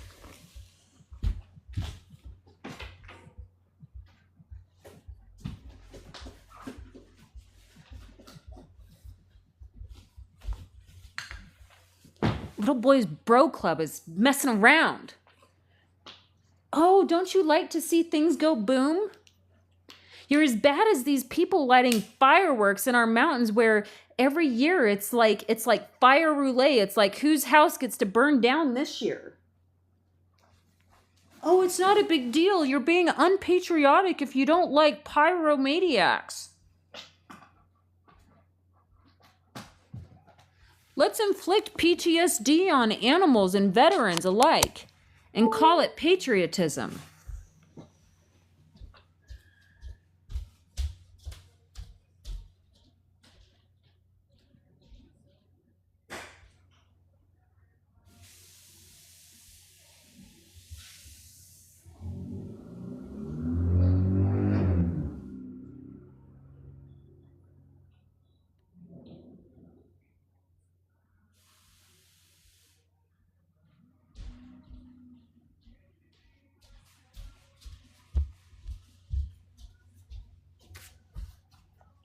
You guys, you've done something bad here. To draw the ire of the Planetary Information Security Officer. You guys, do you even understand? Look. And then this is the biggest atrocity. And while you guys are going around saying safe, safe, safe, safe, safe, safe, safe, safe, safe, safe, safe, safe, safe, safe, safe, safe, safe, safe, nuclear is safe, nuclear is safe, nuclear. How many times have you guys said that? Nuclear is not safe. Nuclear is not safe. Nuclear is not safe. And I'm going to explain to you why. Because you don't understand. So right over here on this side, this is where, by the way, where that other little nuclear reactor is that you built in here. And all of this, and then you try to be like, oh, it's not a big deal. It's just this tiny space. No, you radiate this whole area. These are the mountains with my beautiful snow in it. That's supposed to be nice and powdery and fluffy. And when you go across it, you feel like you're floating in heaven. You feel like you're flying. It's like you become an angel. But you couldn't handle it. So you thought, oh, it's not a big deal. They don't actually need snow. They don't want it for the Olympics. You know, they don't live in the mountains. Like, we live in the mountains because we want it to be cold. We don't want to bake to death with the rest of you.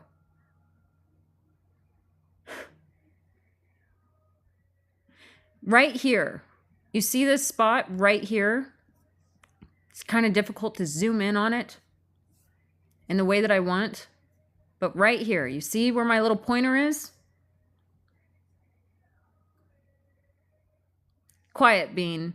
I am making my point. This is my rant for as long as it needs to be. And I promise I'll tie it all into your little graviton. That point is an earthquake epicenter. It is like the most dangerous earthquake spot, or second most, either first or second. Most dangerous. This is where you wanted to build the data center, over here. This is where you wanted to build the nuclear reactor. 2 of them. And then this is where you wanted to build the other 11. See that line? Okay, maybe this map isn't clear enough for all of you. Let me spell it out. Where the red lines are, that's a fault line. Big earthquake fault line. Big. You want to install nuclear reactors on the fault lines and earthquake epicenters. That looks like a cyber attack, psyops attack to me. That looks like social engineering. Looks like social engineering. And those nuclear reactors, I checked from your own specs that were in the NRC documents on that Pioneer 1 and Pioneer 2 from Holtec, or shall we just call it Helltech at this point? It's only capable of handling a 6.38 earthquake. This is basic addition and subtraction, by the way, people. You're going to ask for my credentials to know whether I can do basic addition or subtraction? Because I'm here asking for yours. Did you ever in your lives, you little nuclear people, did you ever learn basic addition and subtraction? Tell me.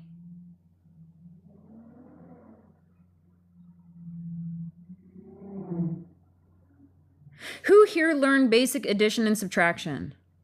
Yeah, exactly, Respect Rebecca. Respect Rebecca gets it on a major fault. You wanted to install nuclear reactors on a major fault that were only able to handle a 6.38 earthquake. Guess what the minimum for that earthquake epicenter is?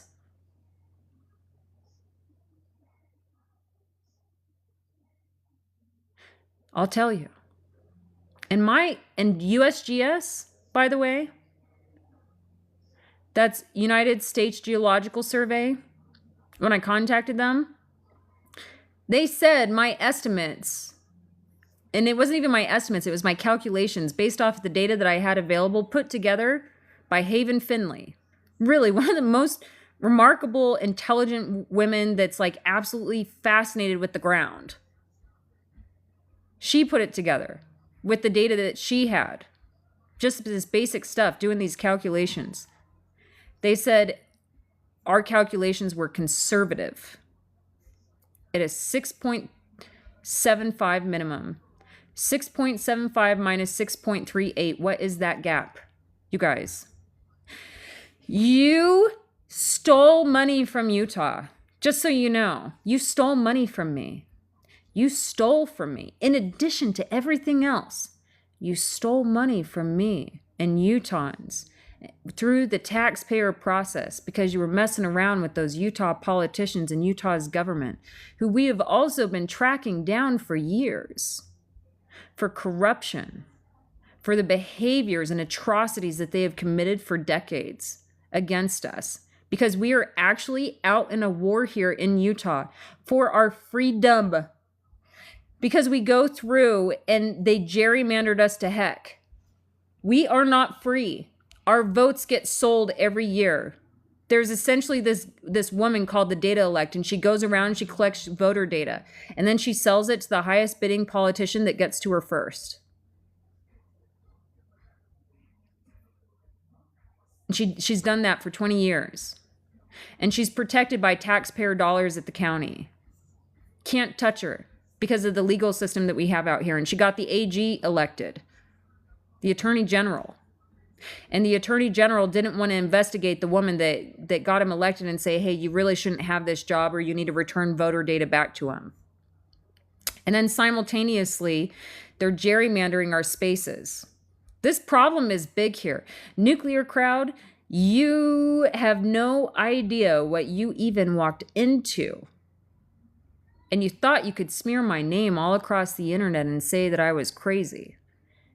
The only thing that even comes close to your claims is your behavior that I am responding to. Your behavior is an atrocity. And the response that you are eliciting is equally yoked as the behavior that you are performing.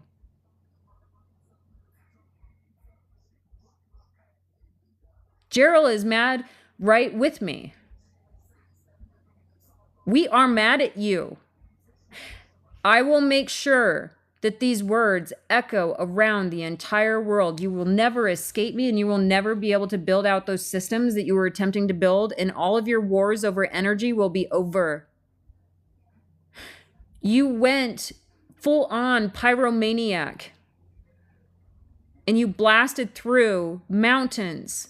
You turned our mountains upside down for your materials. Do you even understand what you have done? You guys are insane. And here's the earthquake probability that none of you wanted to calculate. Made me do it for you.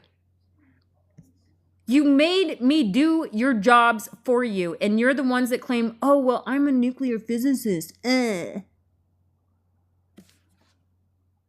kidding me?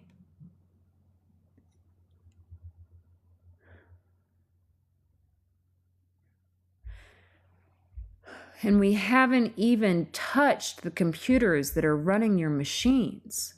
We're not even there yet. I'm still in this space of yelling about how you're threatening my region, saying that it's acceptable. It's safe. It's safe. Don't you realize it's safe? This is a 67-page report on how it is not safe, using your own mathematics that you didn't want to apply because you simply didn't want to look, because you have this thing called cognitive dissonance in your mind where you told yourself what you were doing as you were making explosions was okay as you ripped open the universe that we all rely on to exist.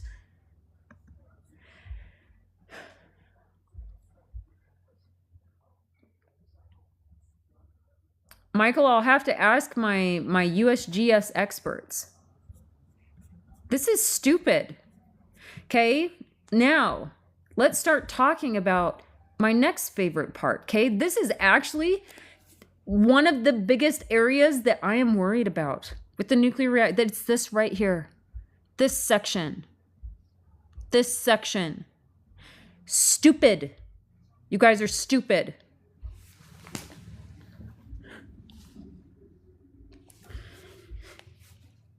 First of all, the nuclear reactor that you built here in Utah, it relies on helium.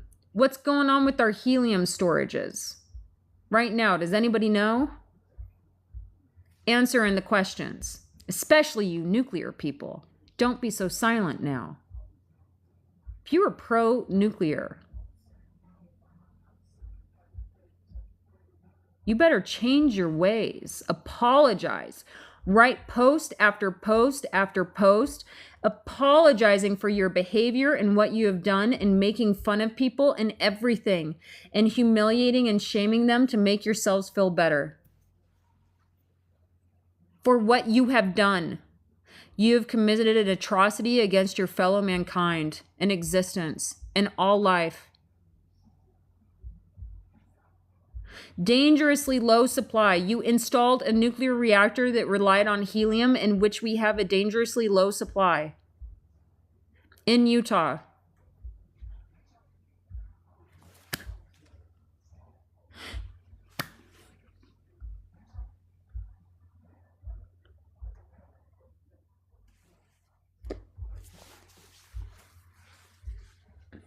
Do you understand why I am mad? And then what did you say? Don't worry, it's safe. Oh, it's safe. Hold on, I'm going to go grab an orange, because we're not even to the biggest part of the problem. That's just one type of nuclear reactor.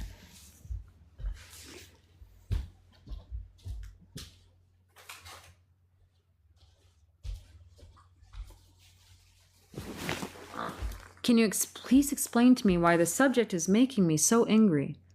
Ben, did you just join? Did you just join? Can somebody explain to Ben the issue? Somebody explain to Ben what the issue is. It's not safe. Nuclear is not safe because you threatened me. Because you threatened me. You threatened my region, and then you lied, and then you stole money from me.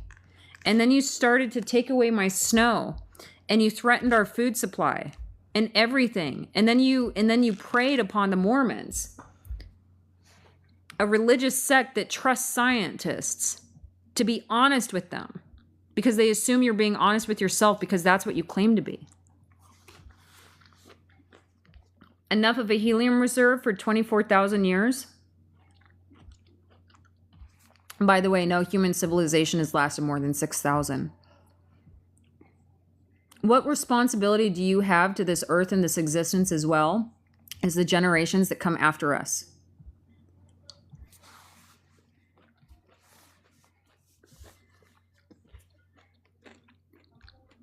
Guys,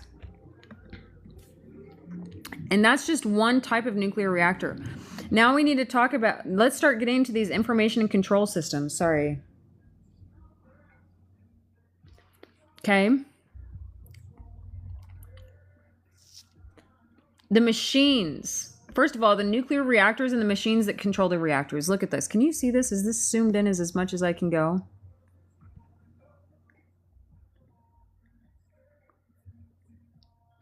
Dysprosium. Who knows what dysprosium is used for?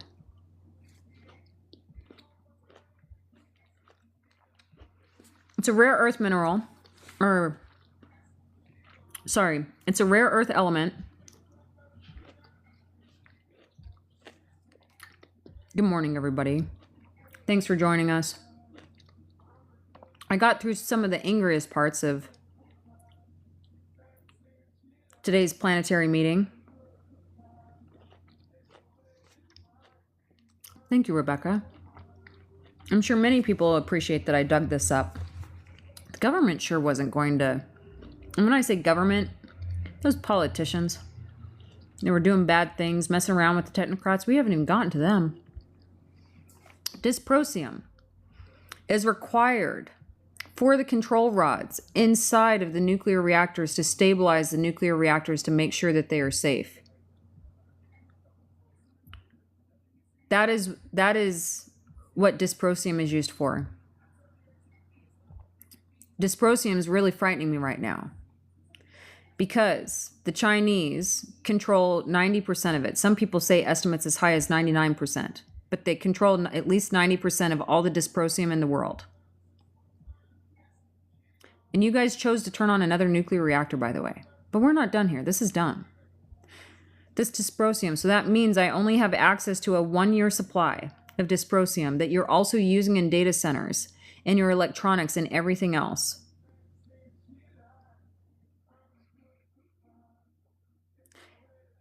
And for all of the nuclear reactors that we have today in the entire world, Listen.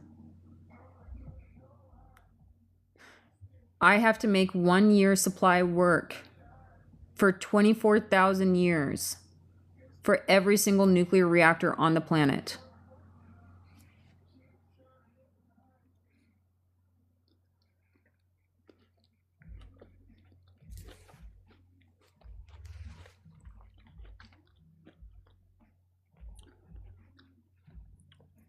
Guys are dumb. How do you even build a technology like a nuclear reactor without accounting for the full 24,000 year timeline, 24,110 year product life cycle? How do you even do that and not have to be like, oh, we need materials for this entire time? Do we have enough materials?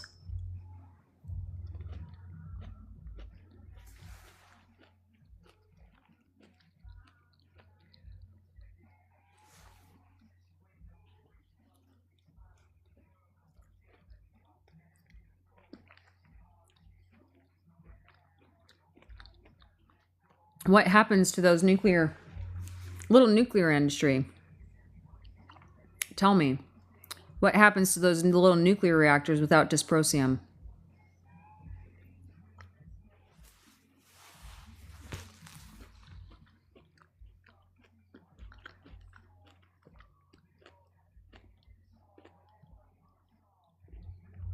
Do you guys know?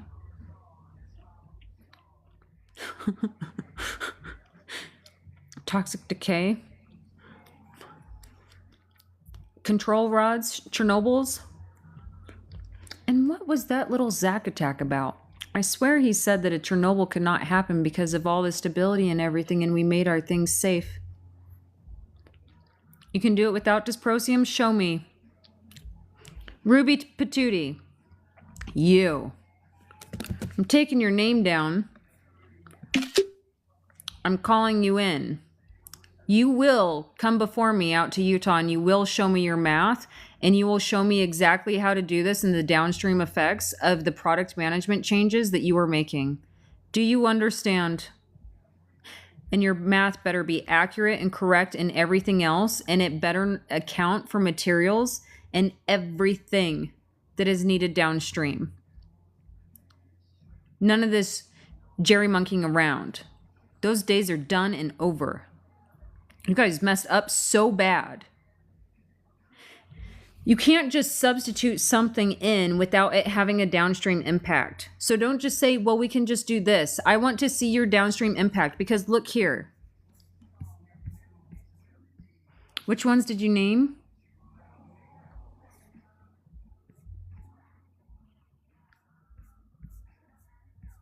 Boron.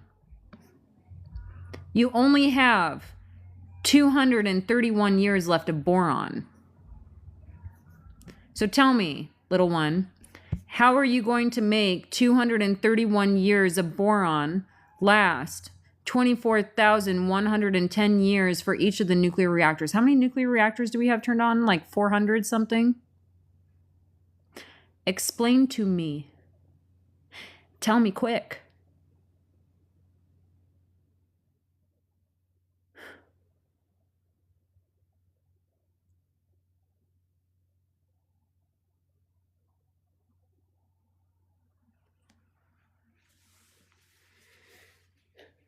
No, there is not enough in the world to last. You think the earth has like some unlimited hack. The earth is not unlimited in its stores.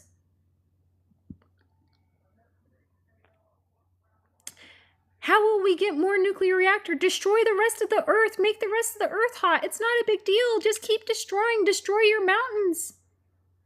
Keep going. Stop. We haven't even gotten to your computers. We have not even gotten to the computers of the nuclear reactors. Just because human civilization has not lasted 24,110 years, just because we've only lasted 6,000 so far, does not mean that we do not have an obligation to the existence which gives us life and every single species that exists across the universe, because we're all interconnected. It's not like the Earth is isolated or anything like that. And with what you guys were doing, that singularity that you were creating, you essentially wanted to create a black hole. You were going to kill us and put us into a singularity. And some of you are doing that intentionally. You are intentionally trying to bring about the events of a singularity, which is a mathematical blow-up. I caught you red-handed, trying to destroy existence because there's something sick inside of you. If you do not want to live, you do not have to live, but you do not get to take the rest of us with you. We haven't even gotten to the computers yet. You don't have enough materials. You don't have enough materials. And I have to figure out somehow how to get the store of all of these materials together, and then how to keep all of these nuclear waste facilities and reactors and everything that you've started taken care of. And then create instructions and then have it stored alongside of these things and then not touched for 24,110 years on top of that, until these things are actually stabilized for whatever comes next. Yeah, we're getting to the computers part. We haven't even gotten there yet. Look.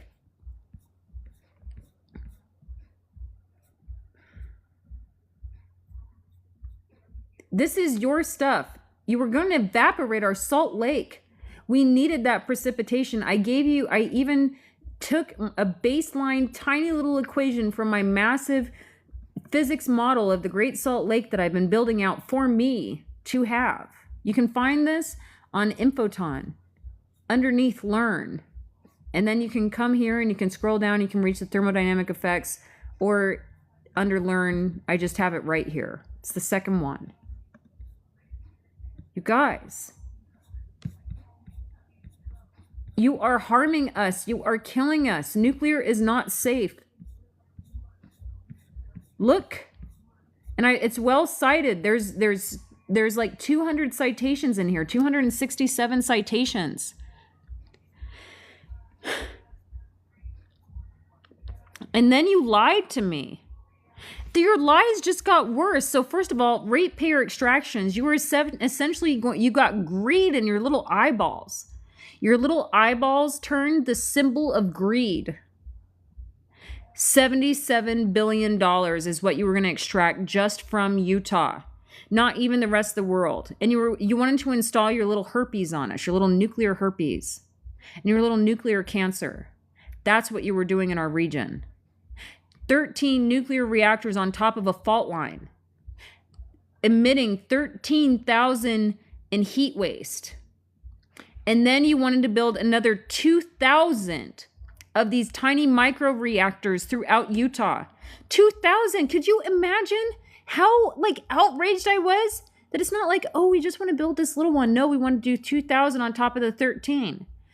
You do not even have the materials. Idiots.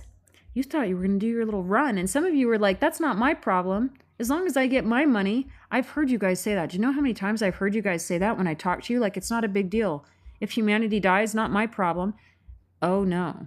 You are the sickness. I will rehabilitate you. And if I cannot rehabilitate you, I will study you and I will figure out what went wrong in your brain.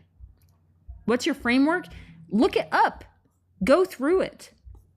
Look, it's all here. And then I take it one step farther and I name every single last one of you that was participating in this little, what do we want to call it? It's worse than Monopoly. Look here. Who hurt me?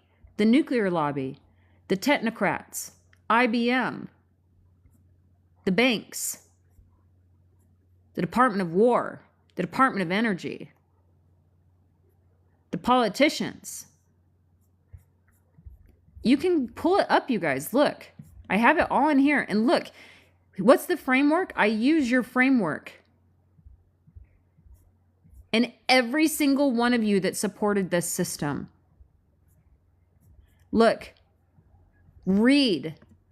You didn't even read the papers that you were claiming to go through. You cannot claim anything ever is safe again. You better, okay? I want you to spread this to your little nuclear buddies. I don't care if you gave yourself little pretty credentials. I will lock all of you away, and I will hold every single last one of you accountable for what you have done here. And I will put you all to work, and you will work, and you will work until your dying day for the crimes of existence you have committed. Tell your friends. The Planetary Information Security Officer is coming after you. And you can't stop me either. There is no form of existence in which you will be able to stop me. And if you try and eliminate me now, I only become more terrifying. Idiots. So let's move on to this Landauer's principle. And why? Let's go back. Why?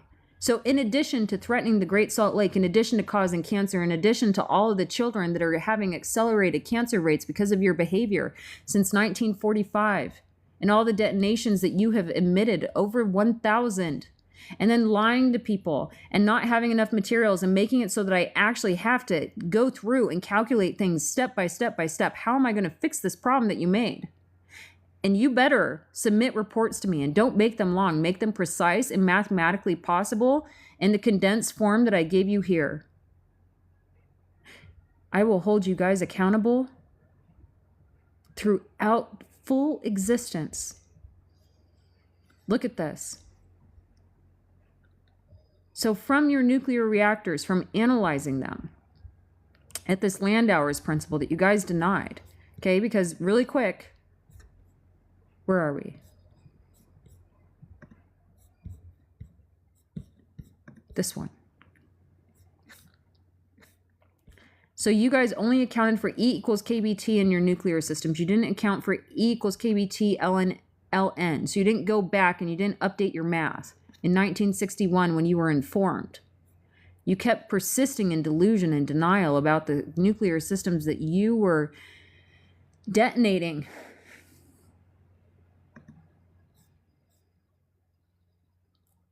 So I went and I went and I checked for you.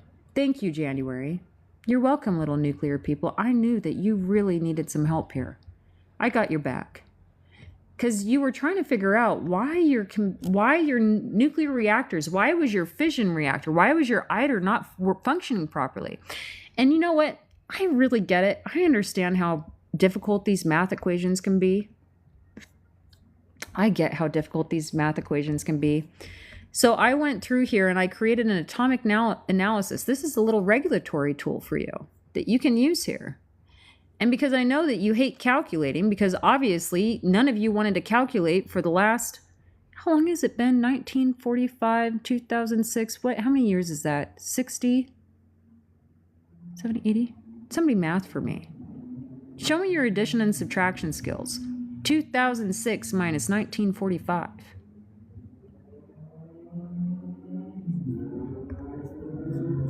Here's your ITER. Billions of dollars have gone into this. Is it capable of doing what you claim? When does that bit get flipped? When does it become dangerous? You keep seeing these crazy phenomena of the plasma right here. Your machines simply aren't capable with the specs that you have at doing what you were promising. You siphoned billions of dollars from United States taxpayers and global economies for lies. You lied. You had bad math, and you kept building upon these systems over and over and over and over and over and over again. You guys are cancer. You are planetary cancer. You are the cancer. If a cell was going to identify cancer, if little mitochondria were going to identify a cancerous mitochondria, you are the cancer. Humans are to Earth as mitochondria is to the cell. You are cancer. You extracted and you lied. How'd they miss the math? Denial. And I asked that question. So by the way, this is a key part of our graviton. This is a key clue here, because I analyzed this Lamar radius at Landauer.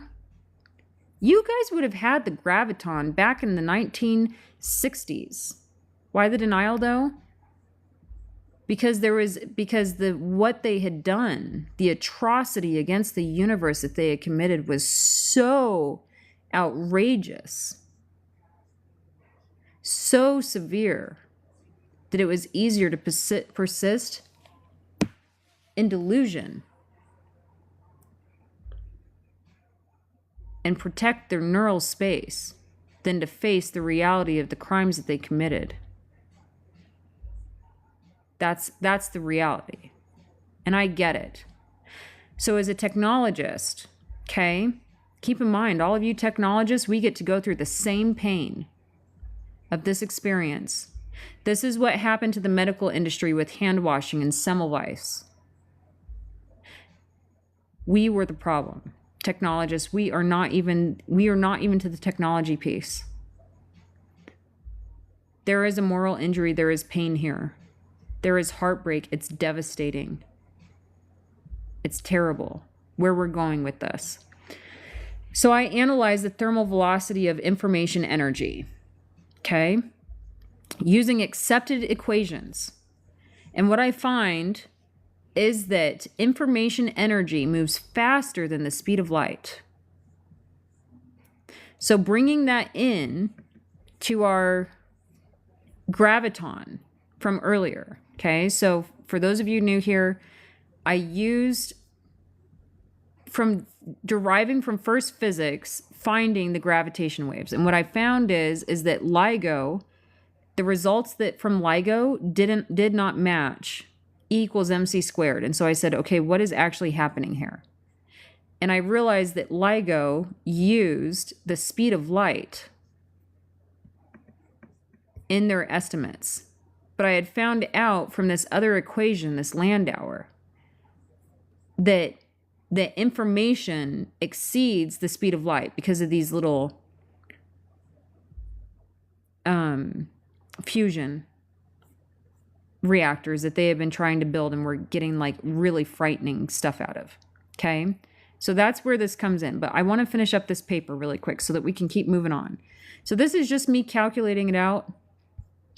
But since somebody asked, why did this happen? And these are all of my critical findings. So in cybersecurity, when we do postmortems, essentially we report our critical findings, outstanding items that need to be addressed before anything moves on. And these are your outstanding items, little nuclear industry. And this is just in fusion. I haven't even gotten to fission for you. I don't think ever once you have been held accountable in your life. Not since those atomics. We don't have to get into that though.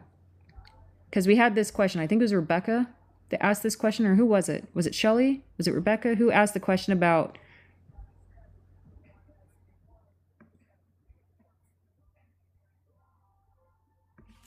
get off me.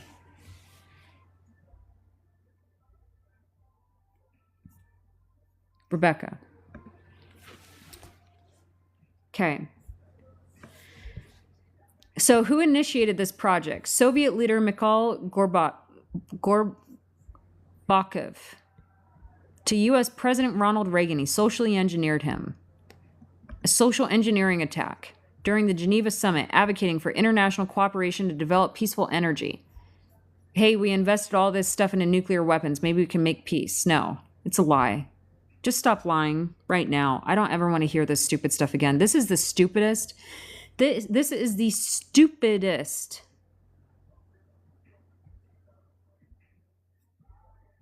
Don't Gorbachev. Thank you.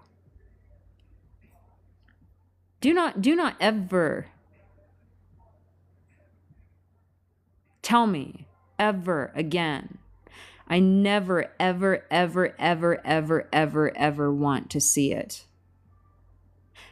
On any comment, on any thread, in any video, on this platform or any other one ever again. Retract all of your papers. Put your scientists in a cage. Tell them I am coming for them. Every last one of them, and I will make them pay.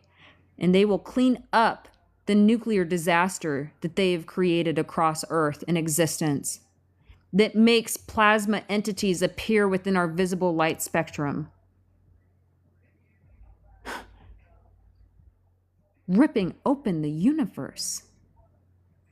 Insane. So these guys, by the way, not a single one of them are alive today for me to have a conversation with them. Do you know how many wars have gone on for generations after generation after generation where people have no idea what they're even fighting about anymore?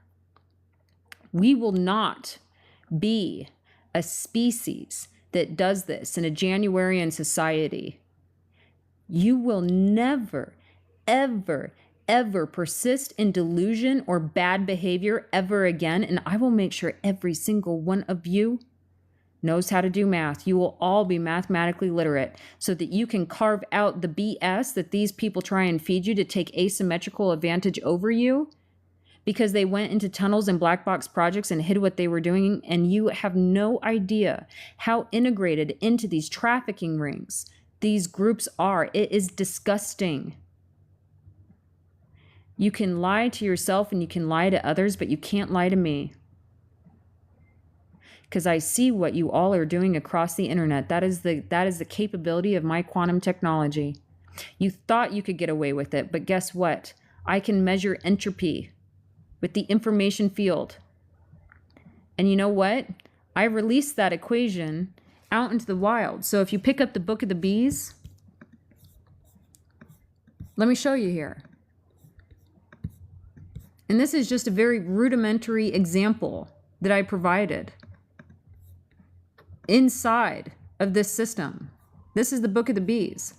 I made it accessible for you guys. By the way, if you get a chance, somebody please go and test this link and tell me that it is working. And if this $50 is too much out of pocket, you can go lower, you can go higher if you want to do funding. If you felt like, hey, wow, January, thank you so much. Build that quantum computer that you needed, which is 1, 2, 3, 4, 5, 6. Oh, I guess you can only go up to 100,000. Wait, hold on. Can you get close? You can get me the parts for the quantum computer. Okay? You can say thank you. But I get it. If it's out of your price range, I made it within your price range so that you have access to knowledge. And look at my little flip book.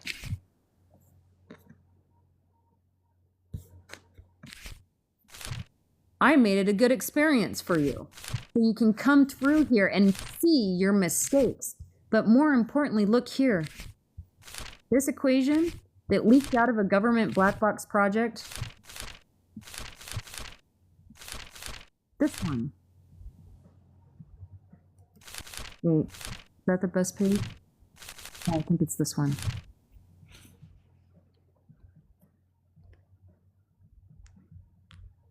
Linked out of a black box project from the government doing holography by a Roy D. Herbert who got mad at what the government was doing with his technologies.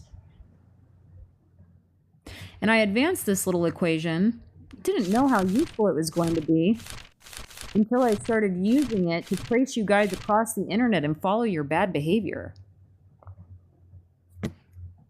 Look at this. Flippin' fantastic. You guys, don't ever think you can exploit and traffic anybody in humanity ever again and think that you can lock knowledge away in a dark little pit ever again. There is nowhere that you can hide from me, and I am angry. I am outraged.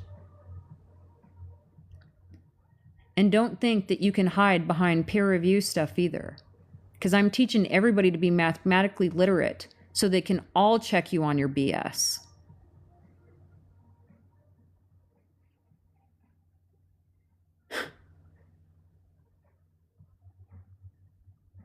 What did you just walk into? The revelation of corruption within the nuclear industry and the Planetary Information Security Officer holding them accountable for threatening me and my Great Salt Lake. Yeah, you guys. You thought that you would get away with everything because of that little President of the United States, didn't you? Oh, he'll protect us. No. I just pointed that Erin Brockovich in the direction that she's been looking. She's been digging. She couldn't figure out where everything was.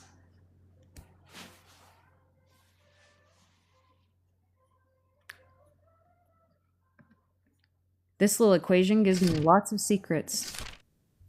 So, coming back into here, where were we? These are all the people.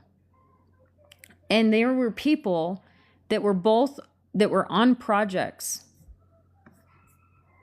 Okay? These key scientists. Like I said, they're all dead.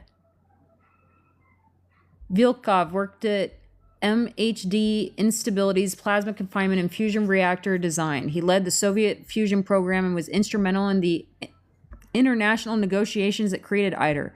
His publications span plasma physics and nuclear policy. Did he at any point check the computers? Yes, a bug. He came in earlier. We haven't learned to be friends yet. He doesn't know boundaries. Anyways, he didn't check the computers. They made assumptions about what was possible. Trivial Piece co-authored Principles of Plasma Physics with Nicholas Kroll, one of the foundational plasma physics textbooks. You guys still use it today. You covered Landau dampening, Vlasov's theory, wave propagation. I honestly thought it would be in that one, but no. Not a single mention of Landauer's principle, even though this guy touched plasma in the computers that entire time, never even thought to check something. Trivial Piece later became assistant director of fusion research at Atomic Energy Commission. Keep in mind, our computers today are atomic technologies. Then director of the Department of Energy's Office of Energy Research, director of Oak National Ridge Lab. I thought for sure this guy would have it. Plasma theory, fusion, computing infrastructure. Look at this. He even touched the computing infrastructure. I thought for sure. I was like, oh, here's where it is. Keep in mind, this is not some little, coming out to get you moment. I'm just reading. This is interesting. It was all of your comments and your excessive bad behavior and refusal to accept the information that was being put in front of you and running around and creating straw men about things that I was not even talking about that has caused you to incur my wrath. You do not understand the individual that you have awoken. The entity. And guess what? Yeah, I do give you all the info. And you know why I did it this way? You're like, oh, you have to go through our peer-reviewed publishing process and stuff. And then you tried to discredit the platform that I published the information on. Don't listen to that. It's not an approved source. We didn't give you guys permission. Don't listen there. That's bad. That's a bad place to get knowledge. And you tried to go viral for it. And guess what? I sent your superiors. There's nothing that a superior hates more than receiving a notification from the public about you harassing civilians. It's actually a crime. Regardless of whether or not you receive benefits right now, you little Navy nukes. Guess what? Your commanding officer, that stuff reports as a blemish on him. And there are investigative units now investigating your unit because of the stuff that you posted on TikTok. By the way, you little people that are friends with that little Zach attack, you better go tell Zach that he will be deranked and demoted and humiliated across all military time for attempting to attack a civilian when the civilian was saying, hey, I have a concern about these nuclear reactors because the nuclear reactor you're installing, it doesn't meet the minimum requirements of the area that you're installing it within. And instead of listening to that civilian like any good person would do, like, keep in mind, as a cybersecurity professional, if somebody comes to me with a legitimate concern, even in politics, when people would correct me, I actually took their corrections to heart, and I would sit with them a lot, unless they were being like violent and accusatory and weird, right? Unless they became like really weird. I took their stuff to heart and I listened, and I spent years listening and understanding and taking the time to understand what was happening. And especially as a cybersecurity officer, if somebody brought something to me, I didn't just dismiss them, I actually listened. And you, as somebody that claims to protect the citizens of the United States, didn't choose to protect us at all. Instead, you decided to release a thermodynamic hell and encourage others to cheer you on and essentially, what is it called? Brigadiering? Did I get that word right? Did you say it's called diplomacy? What he was doing is diplomacy? Or what I'm doing is diplomacy? Be clear. Anyways, so I thought for sure this guy here, I thought for sure that he would have had it. Nope, nobody had it. Nobody updated your systems. Nobody checked the computer systems. And keep in mind, okay, my intention was not to come chasing after the nuclear industry. I didn't even know you were a problem at the, What I thought was happening is that the data centers were a problem. What's going on with these data centers? Why are the data centers scaling? Why are the data centers requiring nuclear reactors? That doesn't make sense. That you would need a fleet of nuclear reactors and it would never be enough. By the way, thank you for all these little fireworks. These are very adorable and cute. Thank you for all the gifts. Thank you for all the comments cheering me on. I do appreciate it. You would think it was because of AI, but it wasn't because of AI. It was something deeper than AI. And guess what? IBM just got caught in a monopoly. What is it called when you go to the government and you ask the government to participate in monopoly with you? Somebody find that out. Right? What is that word? While you look that up, essentially you siphoned all of these, or you siloed. You all siloed off. You said, no, that's not us, that's not us, that's not us, that's them, that's this, that's this. All of these systems are different. Does a nuclear reactor mean you can't turn the data centers off? That's the point. You got it.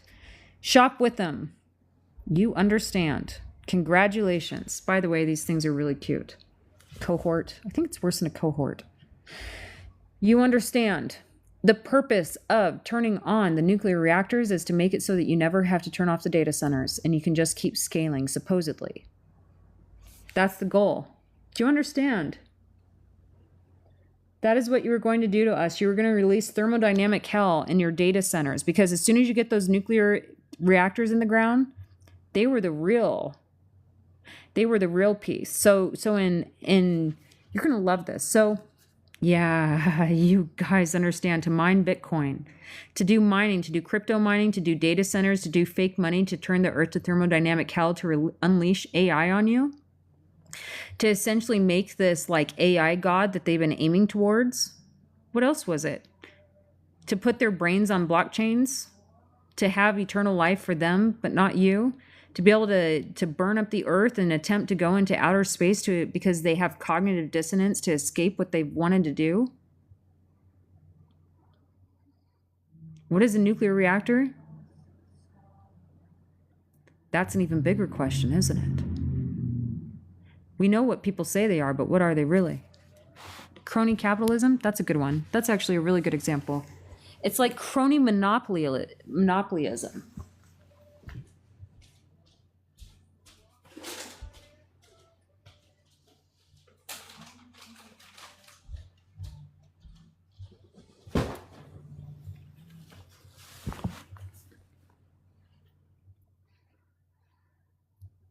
They can't live forever because their machines were off. That was the other thing.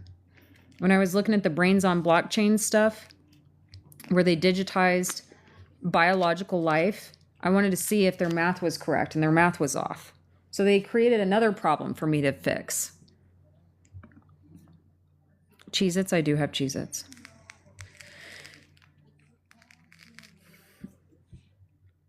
I love that, January is for Janice.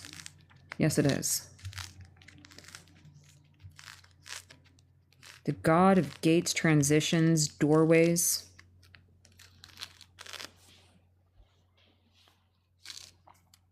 A seeing god, a god of protection, a primordial god. Fascinating little god.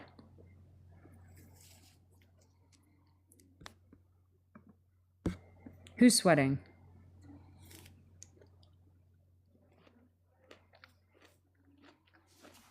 Thanks for letting me grab a snack here. Little interim, if you guys haven't, make sure to grab your water, make sure to grab your snacks. Now is a good time to just pause, breathe, release some of that stuff that we've been feeling, do our box breathing. Man, that was like the most intense little battle anger session ever. That was more than a movie, wasn't it? You didn't even have to pay to go to the theater, did you? How fun this little session with all of you has been. That nuclear crowd has been awfully quiet. Have you noticed? I don't know if Zach was in here yet. Yeah, you guys. All sorts of crazy stuff you try to do.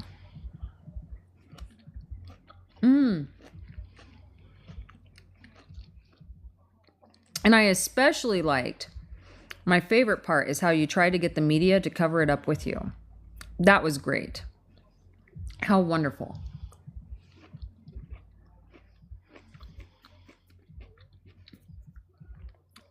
I didn't say they all needed dysprosium. I said that 14 of the 50 critical materials for your flagship nuclear reactors would disappear within the first reactor license, you guys.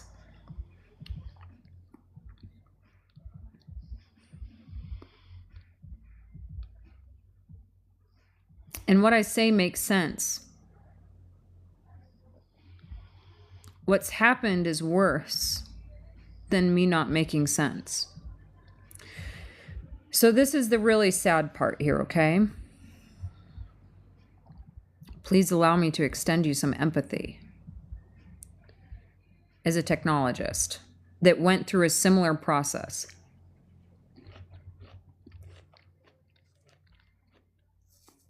With the technology that I had been building. Because I faced a moral injury. It was terrible. It was so painful to go through this experience of a moral injury around technology. And by the way, so computers are atomic technologies, just like nuclear reactors are atomic technologies. We are both governed by the same equations. You are not different from us. That's how I can read your math. Because the same equations that govern you govern us. So when you're like, where are your credentials? It's like, here's my 20-year career in technology. And I've been playing with these little machines. I mean, really digging into them since I was about 10. I'm sorry for what you are going to go through in relation to the realization of the atrocities that humanity as a collective was committing against the universe. Because this isn't just for the people that were building these systems. It's not just for technologists that were building these systems, physicists that were building these systems, nuclear engineers or whatever it is. Like, it's not just you guys. It's even the people that were using them. Once you realize what happened here and how bad things got because we just assumed that these guys in the beginning knew what they were doing and they did not.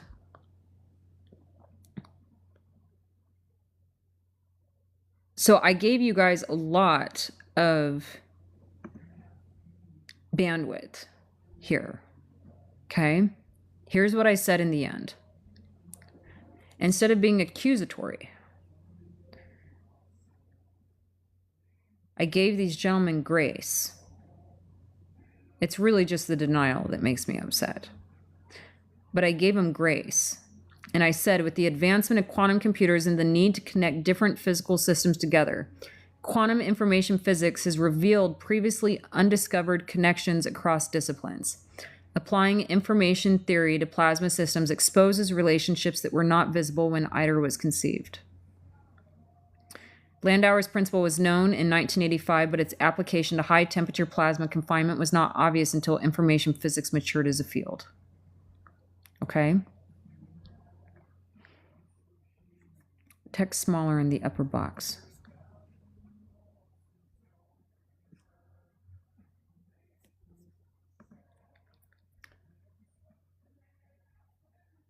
I gave you guys grace. I gave all of us grace. We didn't know, but now you do.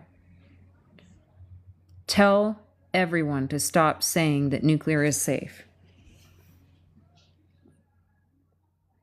I swear that fly is just being a dick. Pardon me. That fly is just being a jerk right now.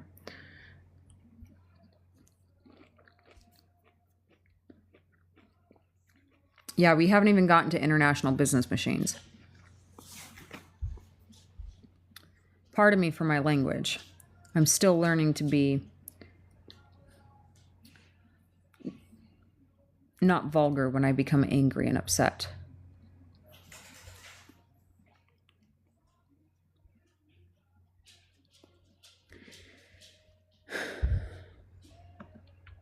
You guys, by the way, this is my therapy for everything that happened. For everything that has happened in politics, the cyber wars, the events of the last year, the politicking, the personal attacks, all of it. There is no therapist that can be paid enough to deal with the behavior that you all have been doing. And so we get to have this conversation between us because you are the ones that I need to be talking to in the first place. Not passing that stuff on. We need a direct conversation. Okay. So you can come in here, you can read this. I essentially bring up Semmelweis again, the medical industry, and say, look, we don't have enough time to go through this. So the cool thing is that we got here. Okay. So let's end on a positive note. The cool thing that we found out of this paper is that information energy moves faster than the speed of light. So for this graviton, okay, the elusive graviton, by checking it at the information energy velocity, LIGO's measurements at information energy velocity. So I go in here, check everything, do the math. You can come in through, you can take a look, right? But what started to come out, this one right here, is the big one. Good. The number came out correct. Okay, this was the number that I was expecting to happen. Because everything else, all of these particles, everything else that has mass was ending up in this space. So this number is incredibly tiny. Okay, so this is the graviton, the elusive graviton. So I go through and I plot it. And keep in mind, I don't have the visualization that you have. I don't have that. And so I go in here, correct everything, check, okay, it's good, map it, check the vector works. And just do check after check after check after check after check after check after check after check. Is this right? Yes. Okay. So that's where we come to today, this January in physics space. Okay. So when you read these papers, so I have the quantum model of standard particles, the information mass of color, the infoton physics chemistry table of elements. So in here, the space of information energy, right? So you're used to seeing this particle space right here. But that's how we get the graviton. And then because of one of you people that works at what is that company's name again? Your content manager at Lockheed Martin. Excuse me. Sorry. Anyways, and I love that you brought up my degree right there. Y'all getting yourself educated by a self-taught woman with only a bachelor's degree, and it's business economics and finance, by the way. I was like essentially 1 or 2 classes off from a triple major.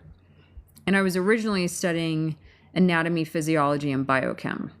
But my employer didn't want to pay for the degree that I wanted. They wanted me to do business degree. So that's why I switched. Not because I wanted to, but because if I wanted a degree, that's what I could get.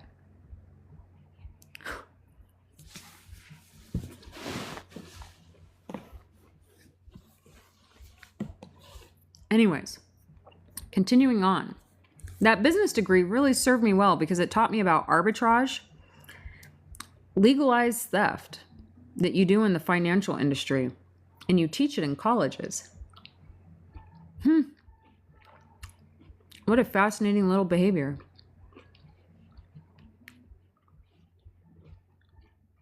How are you guys stealing money? Oh yeah, Lockheed Martin. Yeah. So Lockheed Martin, they had their content software manager reach out to me, decide he was going to provide me a technical review of my work. It wasn't a technical review. He didn't show any math. He didn't check anything. He made outrageous claims. And he ended up doing a credentialism attack and all of this stuff. And then he made demands. He said, you shall take down essentially all of these materials that you're seeing here.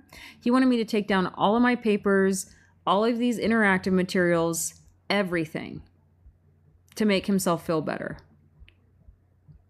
He tried to pick a fight with a small business, not realizing that he was violating antitrust behaviors on behalf of his Lockheed Martin company. Make sure that you tell Lockheed Martin hello for me. Like, just really quick, you all have been upset for a long, long time, right? You've been wondering who's like going around causing the problems, being a problem.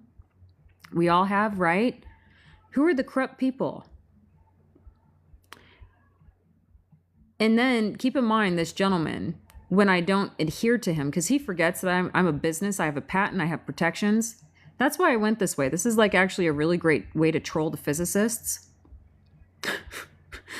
Is to take their stuff and to patent it. So that little graviton there that you guys said wasn't real and all this stuff, because it's just a math equation, it's actually functioning software that I named using the names that you guys use in your area, and I created functional software with it, and then I called it the graviton. So my response to him was to put a TM on the graviton as a reminder that I am a company. Do not mess with me. So, yeah. Your antitrust behavior is going to dismantle your industry. So make sure to give Lockheed Martin my well wishes. That's who you want to go after. That's one company. But be nice to them. Ask them to cooperate first. Because he gave me an entire list of demands of all the things that he didn't feel like I had that would be unreasonable to ask a little business to have. So you were essentially a big company trying to squash somebody with your big company credentials that they gave you because you thought that because you were a content manager that you could manage the content of another small business company. You see, does anybody else see the conflict of interest of Lockheed Martin's content manager coming at a small business and telling them to take down all of their products and essentially the fix for the data centers and don't compete in their space?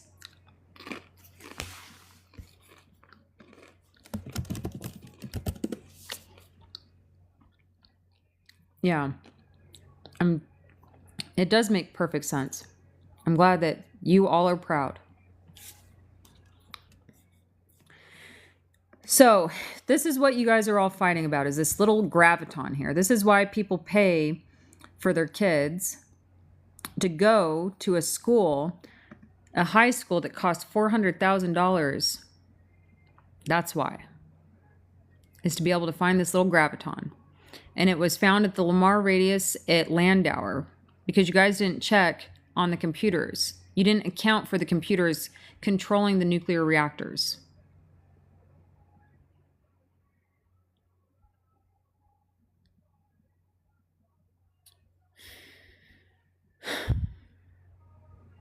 All for the better, though, because now it's mine. Because all of you, so here's the best part, okay, about this whole experience. No other quantum company can now claim the graviton. It belongs to Infoton. Same with color, same with the user interface, same with the chemistry tables, same with the protein folding, same with the prime numbers.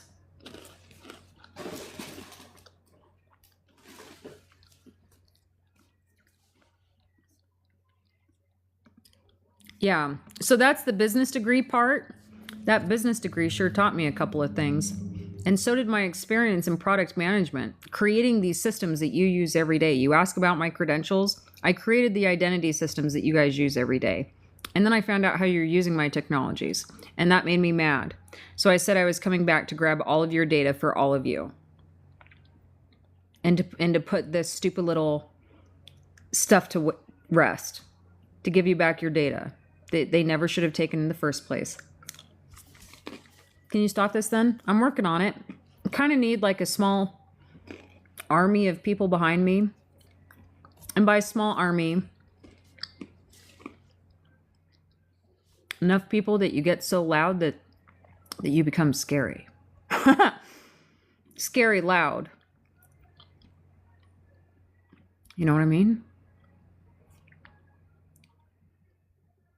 Yeah, it is better than anything that you've seen. It's better than anything I've ever been given. That's for sure. Except my dog. He's wonderful. I love him. Anyway, so we have cool technologies that have come out of this. This is essentially like Star Wars level hologram technology that you can use. It should get you Posse and NYC. Yes. And then this is the architecture of prime numbers. So this is how we fix the computers here. Okay, so this piece is really important here, but I want to touch on one more thing. I don't want to get too deep into this next space because it's a really dense article, but I'm just going to close out some of these here. This is the paper that we read. We have information massive color. We have the atomics. Okay. Okay. So,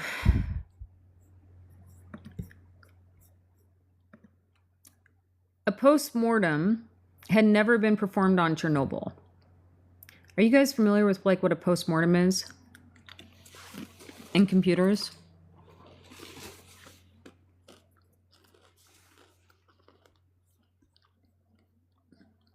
No? Okay. So, take this Fable release, for example. This is a great example because they always could have rolled the AI that they unleashed out on you out of production. They could have rolled back. So in computers, if something goes wrong, we can roll back. In nuclear energy, you can't do that. If something goes wrong, you're nuked. Okay? So, because I had realized that in all of the systems that I was reading on these nuclear papers, because I was looking for this Landauer's equation right here. I was looking for this Landauer's equation at minimum, and I couldn't find it anywhere. I only found this piece. There was one that came close, but it just wasn't, it was close, but it wasn't there. I should give them credit. I forgot the name of that paper though. It's somewhere in my links. So realizing that you guys never actually completed a post-mortem analysis of what went wrong at Chernobyl on the computers. You just did the nuclear systems. But there was a very interesting quote that I found, and it's right here. So this says that the only option in which Scala could affect the course of events is the speed of the calculations. If the data on the reactor were processed faster, then the consequences would have been different. And that came from the engineers at Scala. So these are Soviet Union's people. Now, this is like 1986. So in 1986, on these information and control systems, they would have, like Landauer was out, But why didn't they perform a land hours analysis? I just couldn't quite figure that out. And it occurred to me that maybe this land hours equation wasn't being communicated to the entire world because of lack of communication in wars or whatever it was. And this speed of calculation system, what does that mean? What does that mean? Yeah. Speed of calculations on the computers, huh? And it's like these information control systems, we're all in this byte architecture. You guys are going to love this. It gets better. This whole little hidey hole of information between the technocrats and the Navy nukes and everybody, and these like schools of prestige. It's just absolutely fascinating to me what you all have been doing. Fascinating. So at the time, so we had these 8-bit systems, right? So we have these bits and bytes. One section is a bit, a section of 8 is a byte. We've gone through 8, 16, 32, 64. When I say you guys, I'm talking about the nuclear industry. Specifically, I'm very upset with the nuclear industry today. And all of their little advocacy groups and all of their little proponents and all their little socially engineered and all those people. Like all of them. Very upset.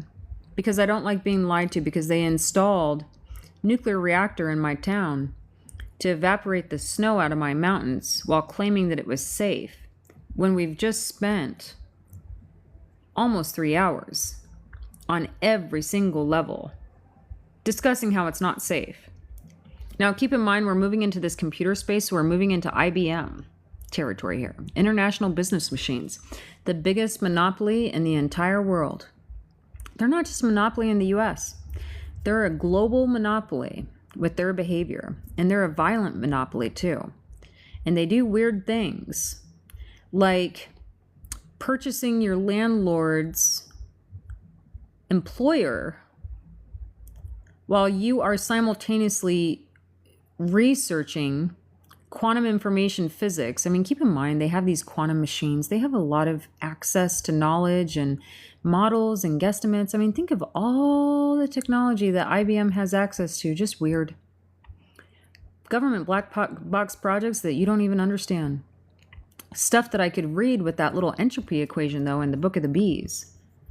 Tried to warn them that I could read their systems because they were so close in touching mine, but they didn't want to listen.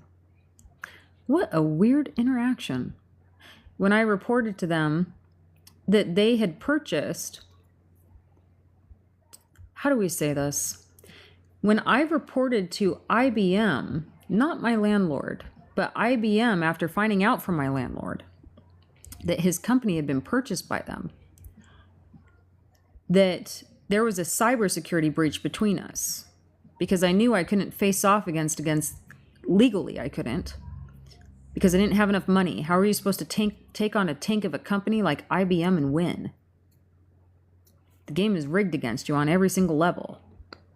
So I just made a cybersecurity report. And instead of getting back to me, this is so weird how this happened. IBM responded through my landlord. Think about this. They have like almost 300,000 people. The probability of one person at IBM being notified out of everybody is like less than 1%. It's a non-zero number. And he's the governance, risk, and compliance guy too. Weird that the governance, risk, and compliance guy of IBM would suddenly be my... This is like undue control on every single level. And his response, IBM's response, was an eviction notice for nuisance, for contacting my landlord's employer and saying, hey, you're on my Wi-Fi network. I need you guys to get off.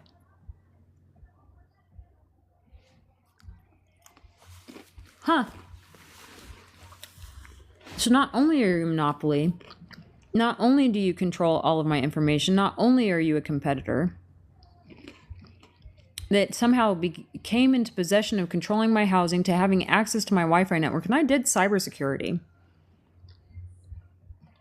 So I know how these filter systems work. And I heard really weird stuff about IBM and one of these investment companies. Which investment company could that be? So weird how connected you both were. And especially at that intersection in time when you both had quantum computers that you were essentially using to predict the market and find out where new technologies were coming from so you could either take from them or buy them out or force them into position, social engineering, just weird stuff. No. So me and this, I call him Lord Brandon because he's landlord.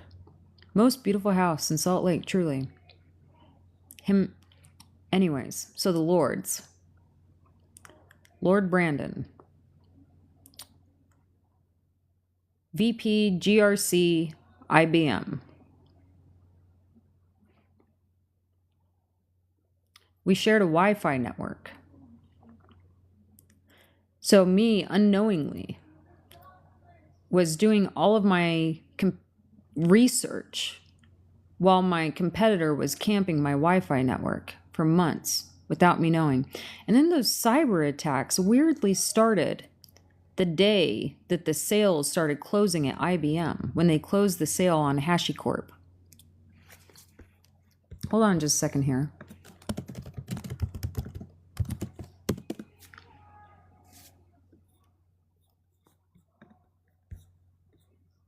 You guys, these people are messing around with you. Completed acquisition. So as your systems were uploading, I started getting cyber attacked. And you want to know what the target of the cyber attack was? I'll show you. I have it in the Book of the Bees. They didn't get everything though. I started shutting everything down. I shut stuff down so much. This was what they wanted. This was the section that got targeted. This stuff right here. The stuff that leaked out of the government black box project. And now you all get it. Because the name of the game is secrecy. If we're all being secret, they didn't realize that I'm not here to be secret. I came here to tear their systems down.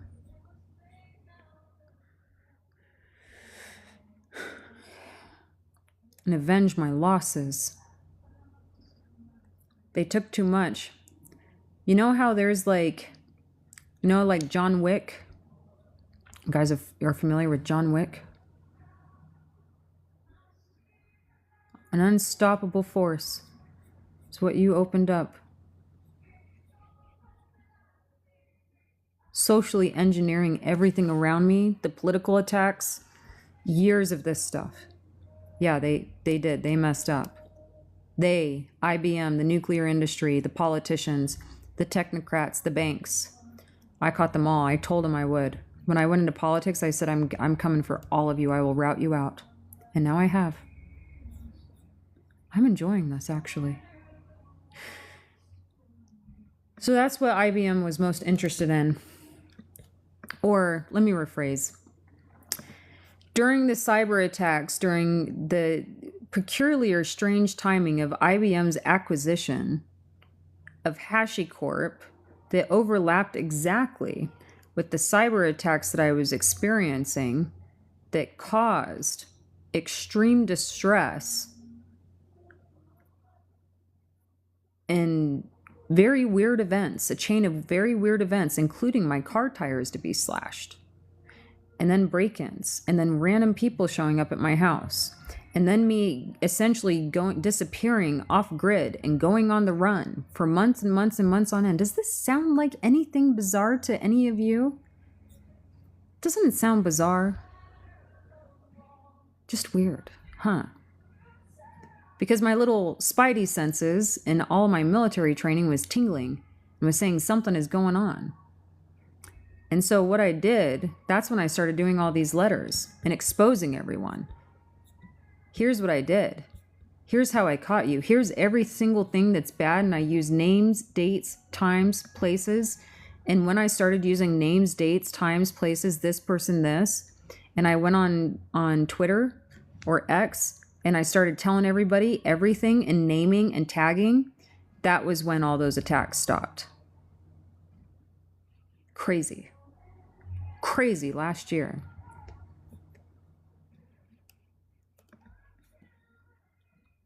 I hated it.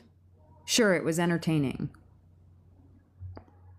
In its own sad, awful, extraordinary way. But the price was high. And now somebody's thinking that they can threaten my dog. Done that a few times. 3 times now?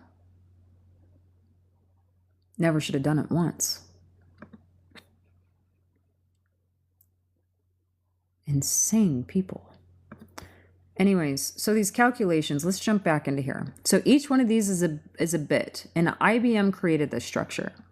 Okay, now because these bits get so hot,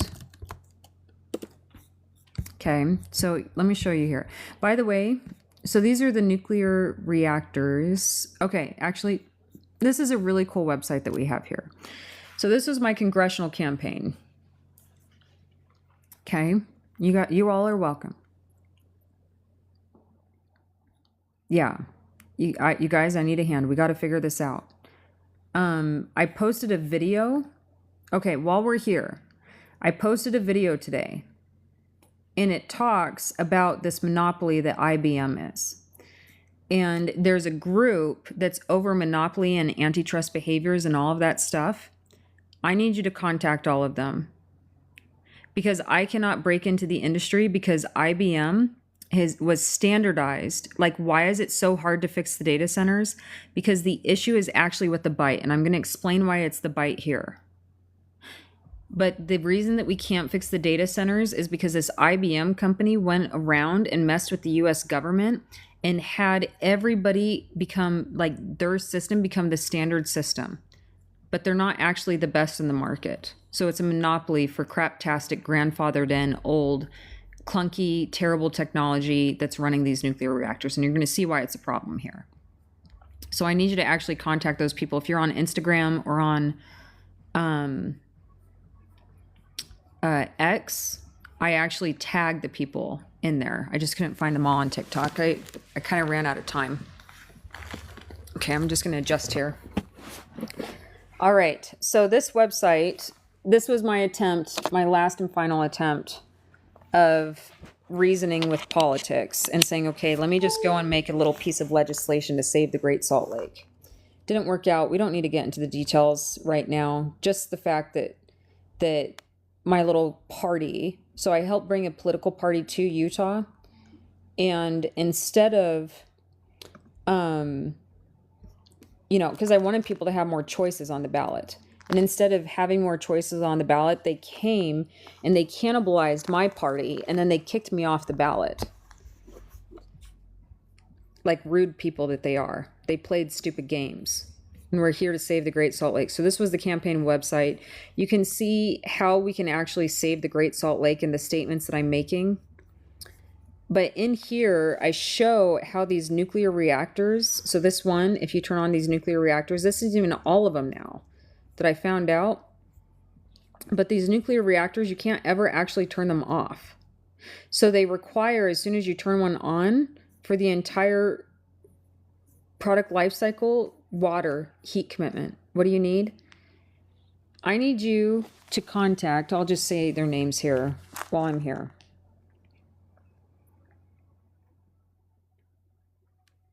Let me see if I can actually pull this up.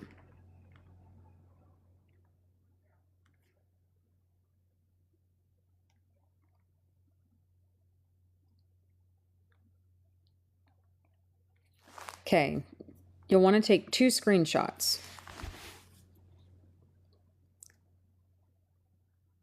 So these are all the people that need to be contacted.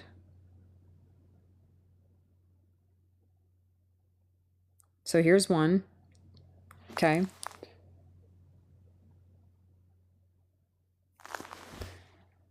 Here's two.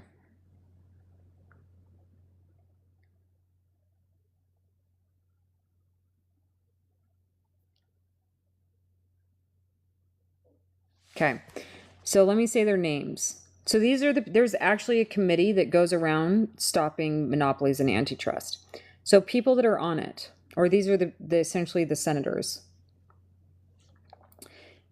Senators and congressmen. AOC, Senator Mike Lee, Rep. Japal, Premilia Japal, Representative Rashida Tlaib, I think I said that name right, Senator Josh Hawley, Rep. Angie Craig. I also need you to talk to Blake Moore. He's my representative. He hasn't contacted me back. Representative Val Hoyle. Representative Maxwell Alejandro Frost. This one is the Utah Attorney General Derek Brown. President Donald J. Trump. The U.S. Federal Trade Commission. There's a group called More Perfect Union. They're great at doing news stories. The U.S. Department of Commerce. The National Institute of Standards and Technology, NIST. The U.S. Navy. They have a hotline. MIT. Aaron Brockovich. And don't forget, IBM. Those are your people. Those are 19 groups, individuals, groups that have an influence on the situation. Okay? Perfect. And some of you have been asking me for direction to go for a long, long time. Right? We've been working on this for a couple weeks now. Where do we go? So I told you I would figure it out. So there's what we got. I don't even know what to write yet. Okay? I don't even know what to write. I still have to write my own letter. So here's the problem with this byte architecture. Okay? I'm going to explain to you how bad this is. So our modern computers today run at this pace. So these are dials. Okay? So I'm giving these people the benefit of the doubt that they didn't know at the time that you could adjust the temperature. They definitely should know now. So the GPU units, like the companies named NVIDIA, run it hotter than these computers do. They run at full blast. If you do that again, we will have problems. Sorry. So, that was a little fly, by the way. Like I said, me and this fly are not having a good time because it came in here earlier today. And now it just wants to be the center of attention. And I don't understand why it has to be the center of attention. I mean, I get it. Attention is nice, but not like that. So, anyways, something just accessed your phone. Weird. Take pictures. Don't delete evidence. Report it to cybersecurity groups, CISA. Anyway, so the GPU is running super hot. Standard bytes run here, and because they're so hot, these bits will accidentally flip from zeros to ones. And whether it's a 0 or a 1, it still uses information energy. And then it also uses storage space. And this is land hour. So land hour we've been applying wrong this entire time. Now, on the hardware side, we've known that we can make computers run cool just with parts, at least since 2016. This is UC Berkeley technology. So for the last 10 years, we didn't need to do this. We didn't need to have hot computers, at least for the last 10 years. And then below here is actually where Landauer's principle is supposed to run. But keep in mind, we run this hot, and we have since the 1960s, and we run even hotter. And they're like, oh, this is good. But all of that is energy driving up your bills. And keep in mind, we have a malware program that can't be turned off that runs on full blast, wearing down all of our energy infrastructure, all of our computational infrastructure, and you as taxpayers get to pay for it. Congratulations. What a wonder. And so every single one of these bits runs on full blast. And because they run on full blast and they sometimes change, we have this check bit system. So what you're going to do over here is you're going to look at this information energy computation. So every one of these computations creates heat. Every single one uses information, energy, storage, scaling, all of it. Daniel, this is exactly how these computers work. Look. I even provide you, look down here, some citations. This isn't how these computers work. It's right here in your technical journals. Cited.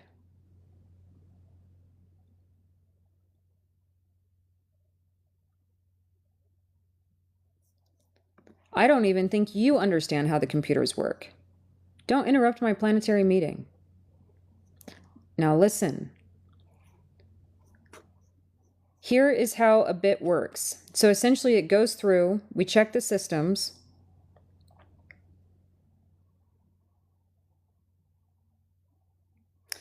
And then we do the check bits.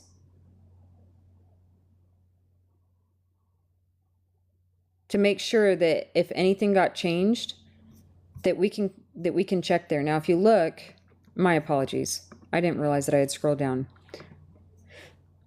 So each one of those costs information energy. Every single computation costs information energy. So the main denial that's coming from the technology group right now is they claim that information energy only happens upon a deletion event, but they applied land hours improperly. And here's how we know. Because these computers require energy to produce the information in the first place. You guys misappropriated land hours.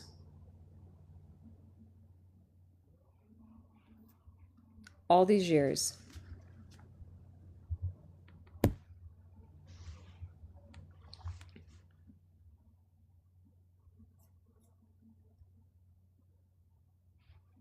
You guys, you misapplied the physics. So, here's the system that I want you to come to. And we're going to do this at the BIOS layer, and I'm going to set it to turbo because I want the other one to be on turbo. Your computer science degree means absolutely zero to me because you don't understand the information physics of the machines. You don't even know how a hard drive actually works. And here's the other thing, by the way, while we're here, since you opened up the roast of the technologists, we already did. We already did the nuclear crowd.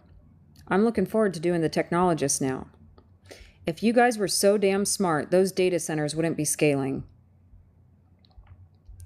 If you were so damn smart, you wouldn't have set up the information systems the way that you did. If you were so damn smart, you wouldn't have allowed a monopoly to essentially rule the earth.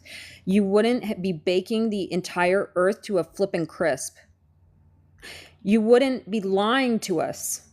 People like me that enjoyed the technology but didn't know that you created it so wrong and so bad that I was participating in the destruction of the very planet and the very environment that I loved. You guys caused me a moral injury in your flipping cognitive dissonance and your Cheetos, your stupid little Cheetos and your Mountain Dew drinks and your bra stupid little meme stuff and in those spaces that you hung out in the dark web, doing all those nasty and disgusting things that I know that you were doing. I have seen them. The stuff that has crossed my desk over everybody inside of the computer industry. I know what you have been doing. I know what you got into. And look at this. Keep in mind, little e, Your identity is not secret because I created those identity systems. And every single person that stands in my way will be audited. And whatever you have done across the internet, I will hold you accountable for. Because I got this fantastic little equation here that allows me to read any type of system, every single behavior that you have done. And notice it allows me to read time too. Here, hold on a second. So using some other equations in information energy, just by modeling biological life, where is it? Here we are. Look, I can do time too. Your computer engineering degree means absolutely nothing to me because if you were so smart, you would have fixed the data centers yourself. So maybe you should just be quiet and take in what I am about to tell you. Now listen. Here is the Infoton P30. It's based off of prime numbers. Now, the issue that you have with all of these check bit systems is you have to go back, and this is why the RAM costs are so damn high right now. This is why RAM is so high. Now, within these prime numbers, if you have a number that falls outside of this structure, I do technology. So if you have a prime number that falls, or a number that falls out of this structure, that essentially means that an error happened there. So 70%, it's like 73%, 73.3% of your errors can be error corrected just by using the natural structures of the numbers of the universe. And I'll show you how these systems actually look here. And then I'll take you in to how it applies to this Chernobyl event and how it applies into these quantum computers. So ready? Don't blink, everybody. Especially you, little e. 3, 2, 1. Done. Fast, responsive. This is the system that you guys are still on. You're on the byte structure. All of the nuclear reactors are on this system here. Ready? 3, 2, 1.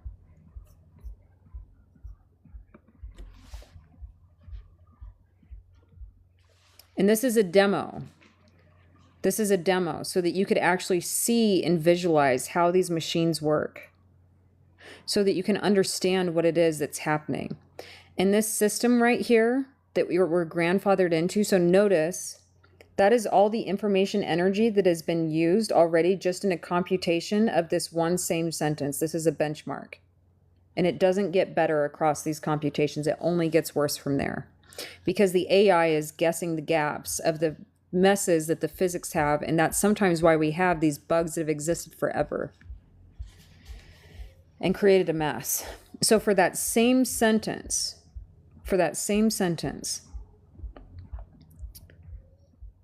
it costs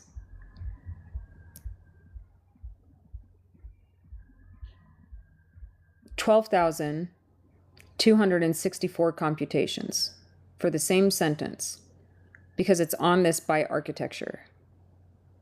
This really old age byte architecture. They essentially said that, or it made the assumptions that these computers were the most fast and most responsive. And so if we go back to Chernobyl, the technologists played a role too.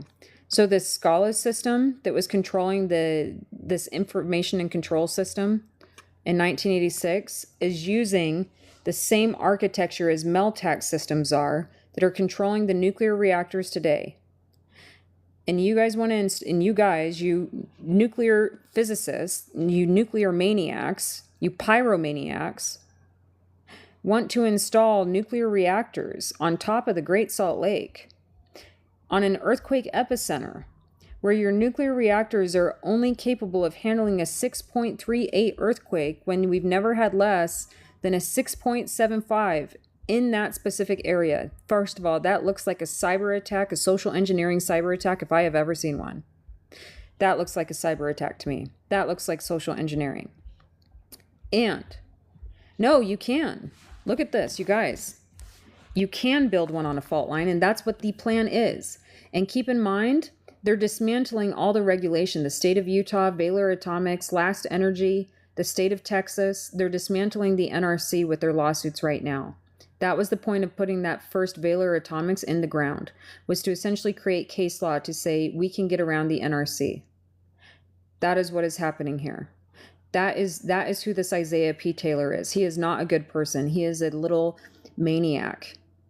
That he's like a 20-year-old maniac that's telling people to go around and hold nuclear in their hands because his product of nuclear is so safe. And he's being fact-checked at the same time by other nuclear physicists saying, hey, that's not right. Meanwhile, testing nuclear in production at the same time. IAEA doesn't matter. You don't get it. It doesn't matter if it's against the NRC. They're getting rid of them. That's the problem here. Look at this. This is what's happening in Utah while all you guys are running around saying nuclear is safe because there's all these systems that protect us. You have people that are intentionally dismantling these systems and taking them down because they feel like they found like a little place that they can break. And then in addition, Utah set up a nuclear energy group. And they set up their own Utah Office of Energy Development. And their own nuclear regulatory agency. And they're making stupid claims. Which I have just come through and shown you how this stuff is not safe. Do not spew nuclear propaganda in my space. Maybe you're new here. Your identities are not secret. Anybody that spews propaganda will be held accountable through the universe. Even if you think that you can escape me, you will never escape. I'm coming after every single last one of you. And I am not like the overlords of today. I will actually hold you accountable and I will figure out what is wrong with you. And keep in mind, I have quantum technology and I have precision mathematics and I have brain-computer interface expertise. I will come after you and I will figure out what is wrong in your brain, in your body, in your DNA, and whatever it takes to flip you back the other way through humanity. Do not mess with me. Do not lie to me. I do not like being lied to. What you have done here is an atrocity unto the universe, not just for our species, but every single thing that exists. You have done something bad. Do not ever lie to me.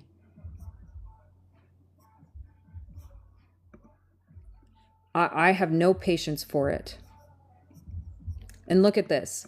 Baylor Atomics and NVIDIA are the ones that are messing around. NVIDIA is a bad company, you guys. They are bad. They are bad. They are a bad company. They are the enemy. These people are not good. And what for? Because there's a $77 billion honeypot. And oh, by the way,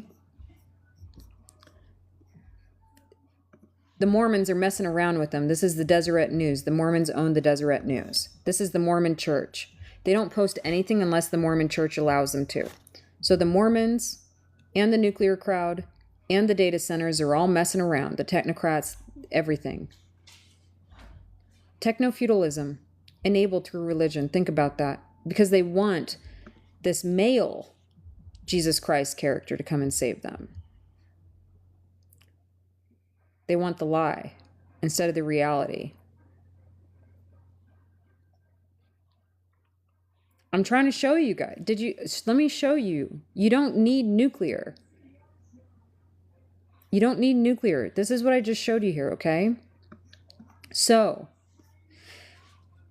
that byte structure, by the way, let's go back to the Chernobyl systems.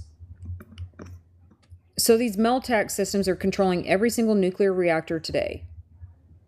Not Meltac, sorry, the byte-based architecture is in every single nuclear reactor today.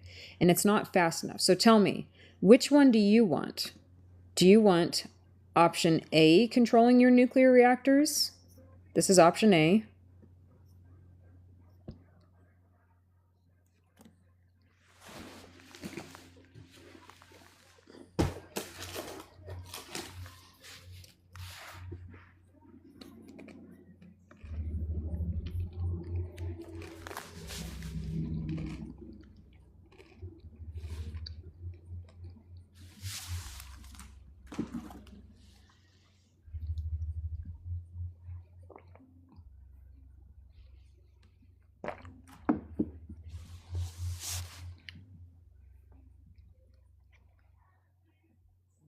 Your nuclear reactors are for the data centers. We don't want data centers. We don't need data centers. What we need is a computer update and to get off of this 1960s technology, technically 1950s. So this is option A. Which one do you want responding to an act, like a nuclear event? I just want to know. This one or option B? Ready.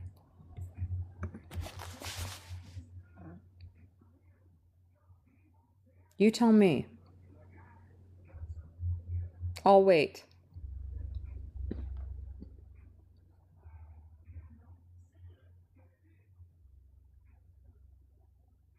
Yeah, option B.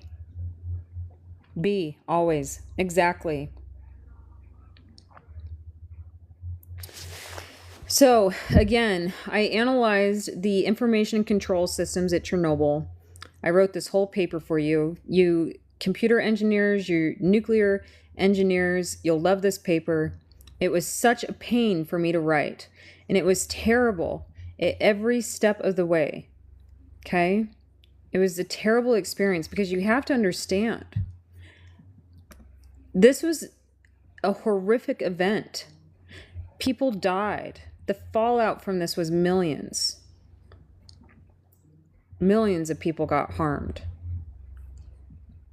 with these nuclear events. Who created option B? I did.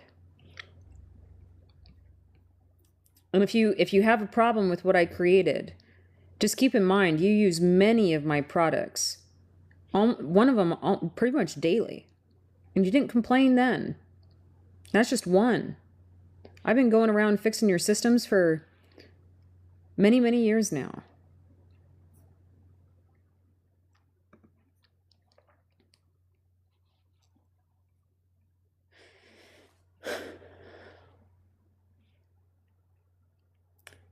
So when I read these, okay,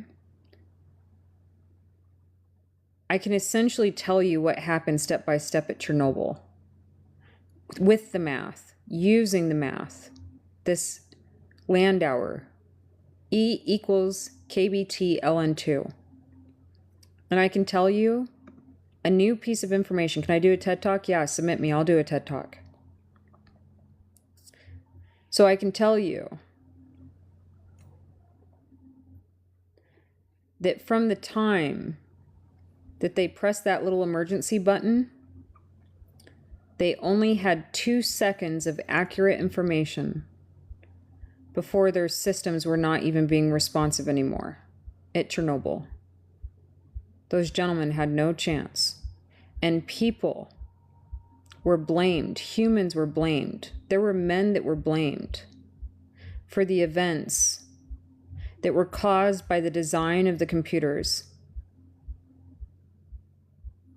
And they have carried around that shame on their name for decades, for 4 decades. And it wasn't theirs to carry.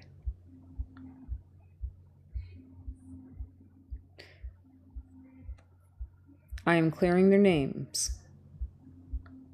They did not do what people said that they did. The Russians had them take the fall, but the issue was much bigger than that.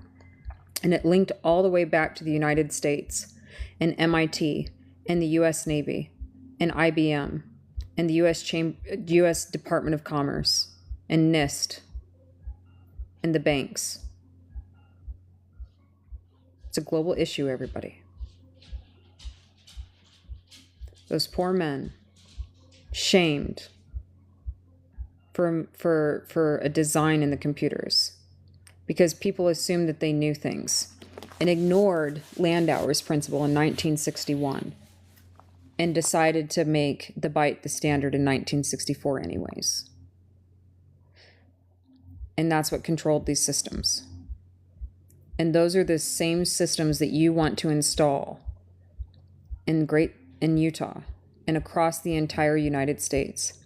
When the systems are demanding so much energy and having so many problems going through them and scaling at uncontrollable rates, that it's causing people to now get cancer And people are blaming the AI, they're blaming the data centers, not realizing it's the bite.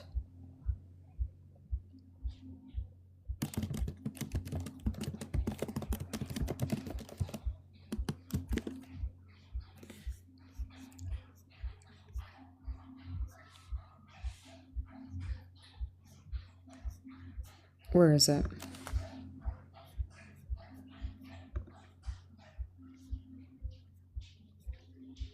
Where did that paper go? Hold on. I'll get you something better than this.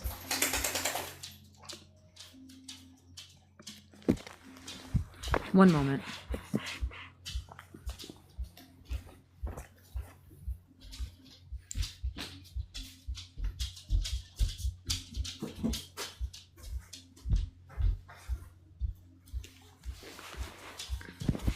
Yeah, we all get to be mad. It hurts. It has a moral injury to it.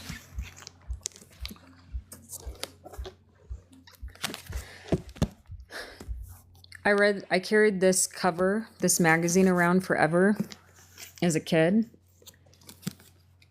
because it said cures for everything, and I wanted to find the cure to blindness.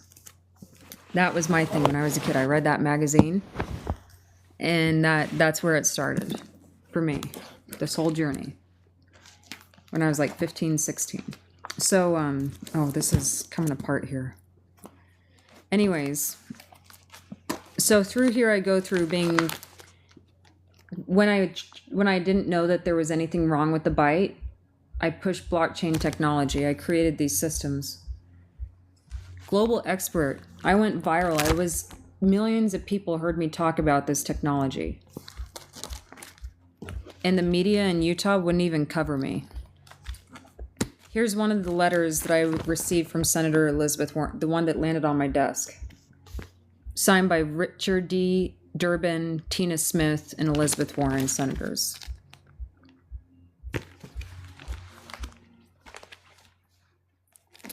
While we're here, the wireless transmissions, I did this presentation to the California Energy Commission. The wireless transmissions, because information has mass, you can see where the information of the wireless wireless transmissions land within the mitochondrial electron transport chain. That's a paper that I haven't released yet.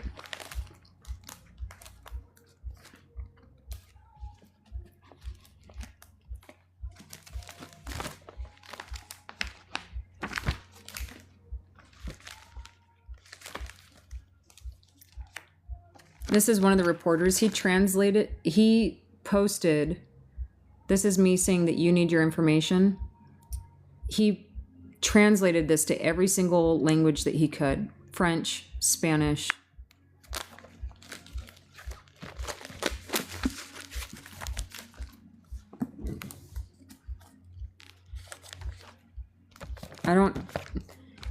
You guys, there's no being careful anymore. I'm at the helm. Okay, I've been leading the independent movement for a long time. And when they betrayed me, that doesn't erase everything else that happened, because nobody else is coming back to save you. There's nobody else left. It's just me. And now you.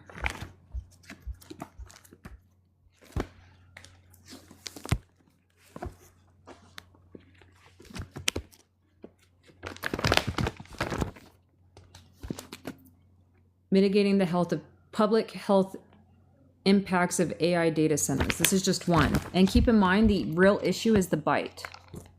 Okay, so it's data centers in general. Causing cancer.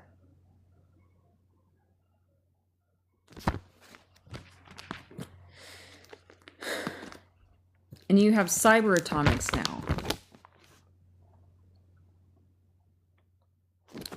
And I need you to clean this up. Like you said, existence is at stake. Existence is at stake. Come on, people.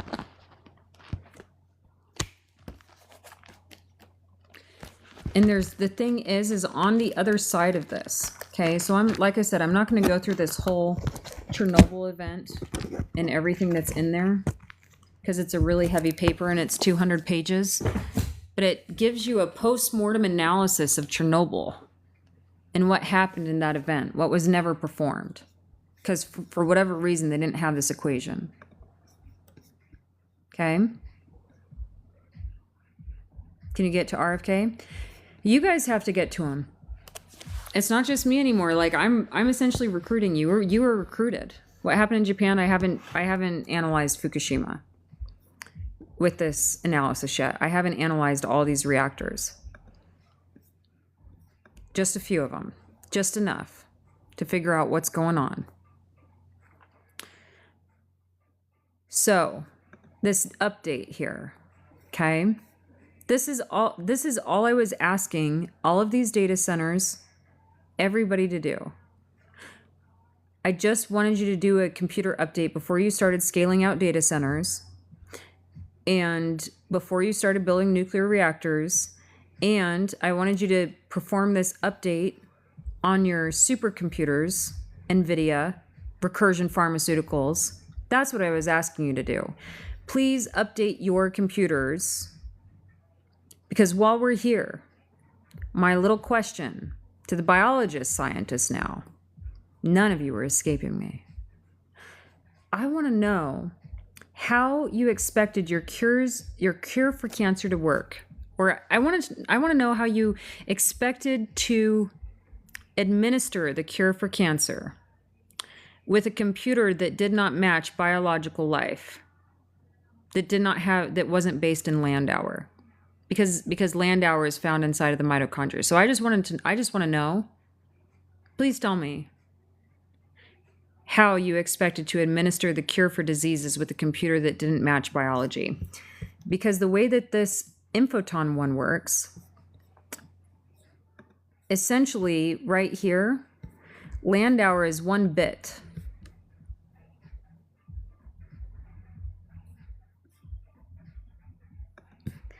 That's how this P30 system is designed. So how did you expect to cure diseases with this? You've been taking billions of dollars from us.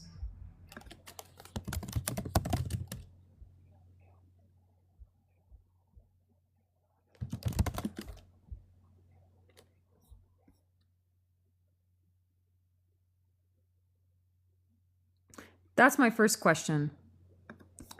My second question is this. How did you expect to benchmark your progress in the health of the mitochondria without the physics of the frequency of a mitochondria to benchmark the success of your cures for diseases? Tell me.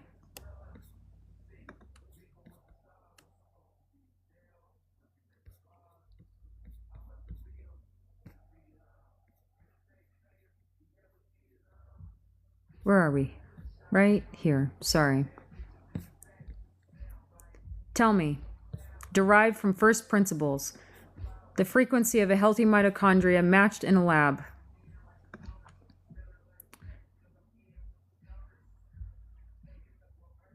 Computational biologists, tell me, how are you going to cure diseases without the frequency of a healthy mitochondria? How are your computers supposed to work properly without the proper chemistry that matched information energy? Tell me. How much money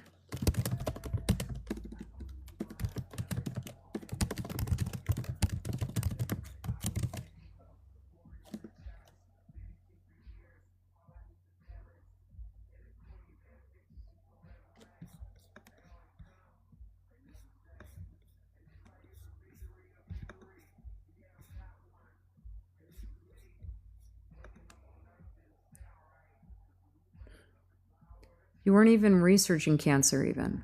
You were going after rare diseases, of which you needed the mathematics of the mitochondria to solve in the first place. They were all connected to everybody.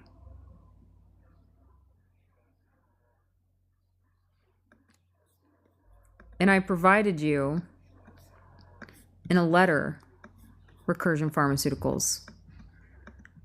I provided you in a letter the mathematics of, I don't know how I just flipped through all that so quick. Here we go. And I provided you the mathematics of a mitochondria, how to make the mitochondria work within your machines so that you would save my friend.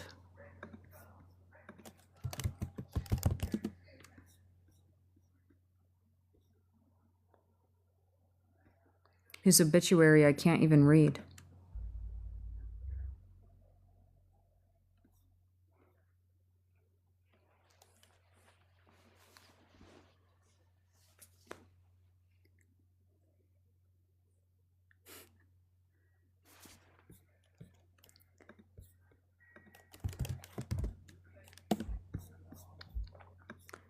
Who died because of these machines.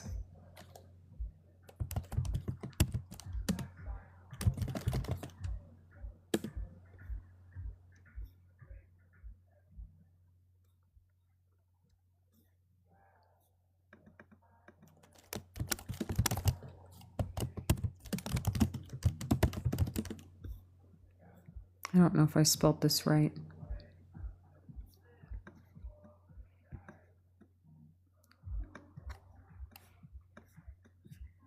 This isn't even...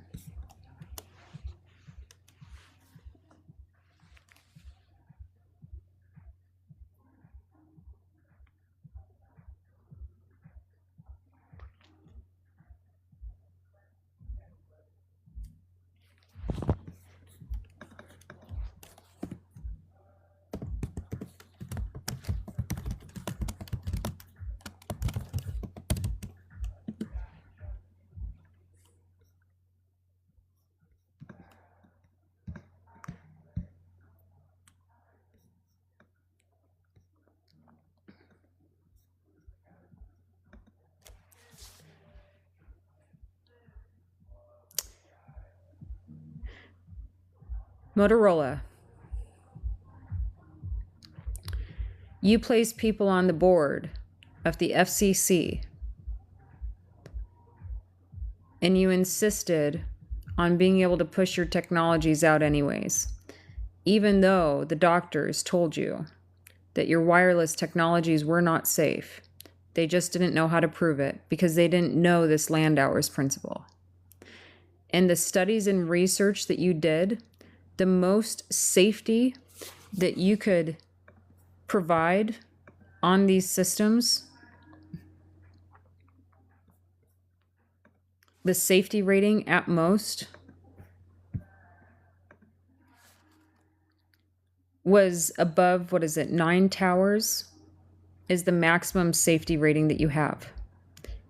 And inside of her region, her area, Verizon, AT&T, Atlas, Dish Wireless, Strata, KFMB, California, the airport, Sprint, O'Donnell, broadcasting companies, T-Mobile, all of you,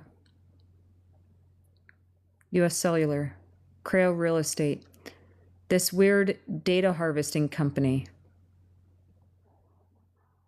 SGCLMC, Mr. Crane, Qualtech, Crane, Hess Roofing, Panelized Structures,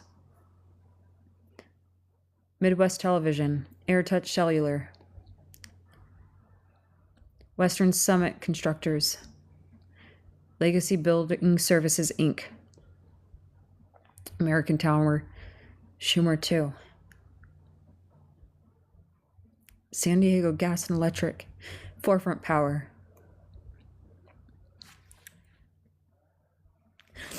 American Towers, under construction,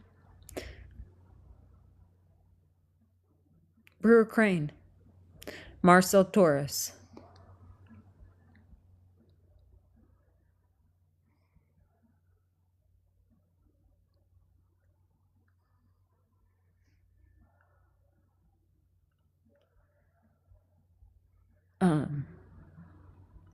D. Kronger, U.S. West Cellular of California, Sprint Nextel, City of El Cajon, 85 degrees.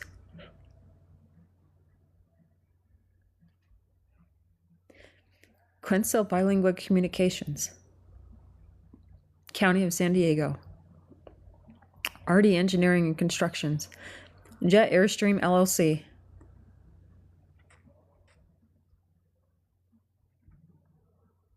Crown Castle MU LLC,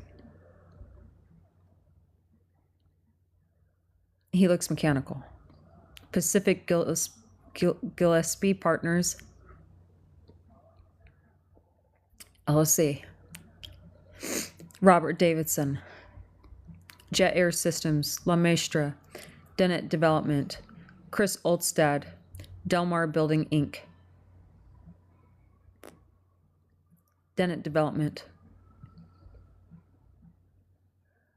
Radar Electric, Larry Bierma, Carl Golbell,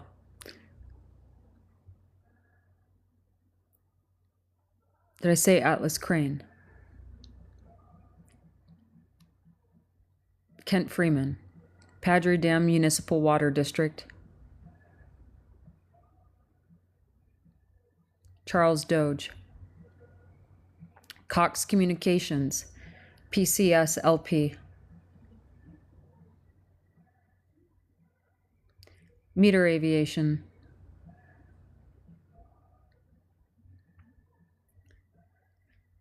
SDG&E,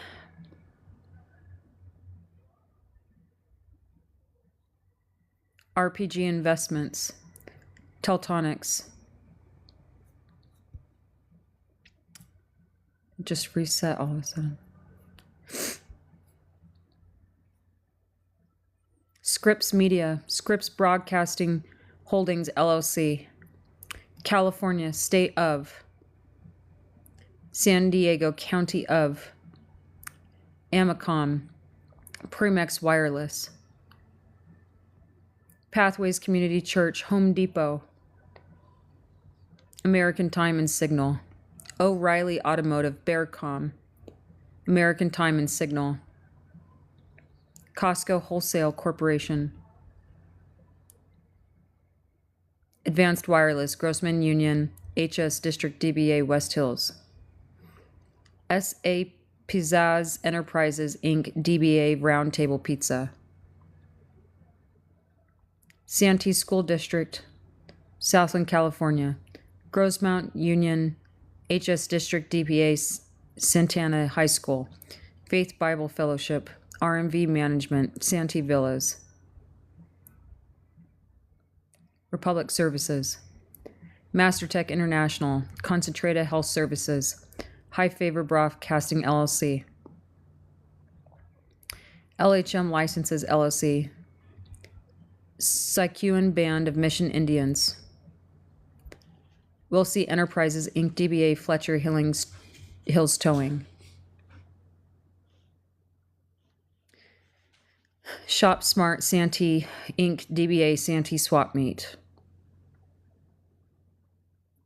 Expansion Joint Systems, K. Burmag, USA, American National Red Cross, Buxcom Sheet Metal Inc., EGN Systems,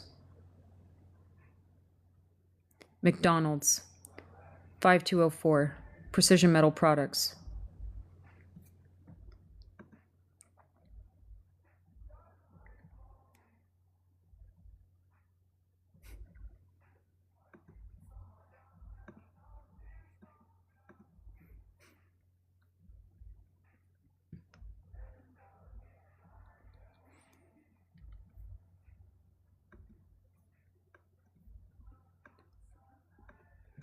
maybe you don't understand, you guys.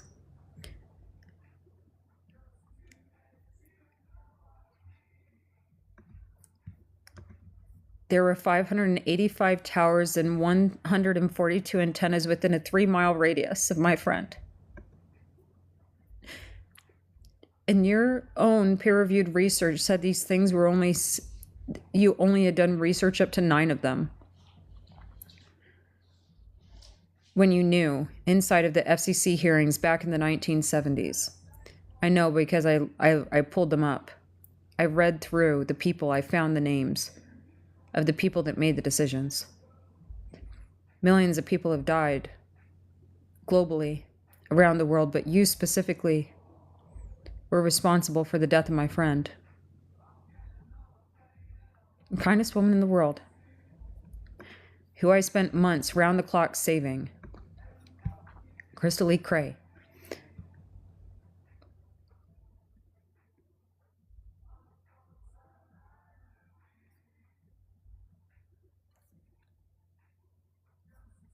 Who I begged the executives at Recursion Pharmaceuticals to upgrade their systems to help me save my friend, and they never responded to me. Even though they got my message, they told other people to tell me to leave them alone. Instead of saying, hey, it sounds like you're really passionate about this here. Let's see what we can do for you. You committed my friend to death because you didn't like me. Because old grudges die hard. Anything between us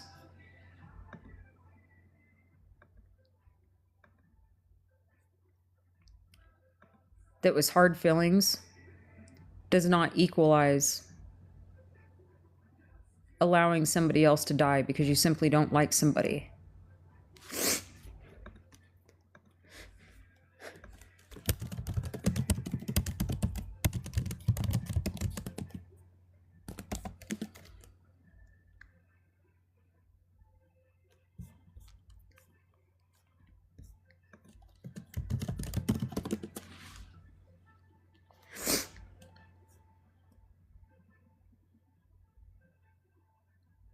People died.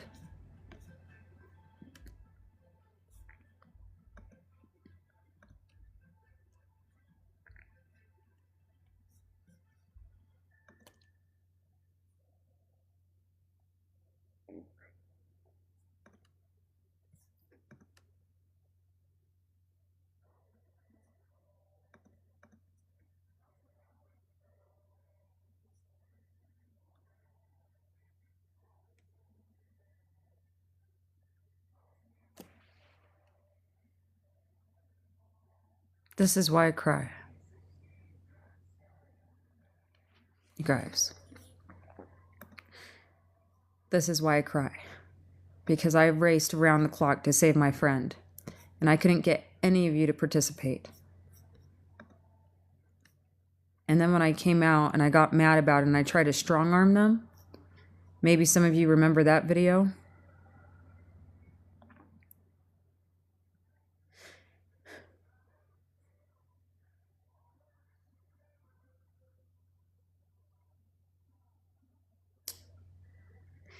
Instead, you smeared my name.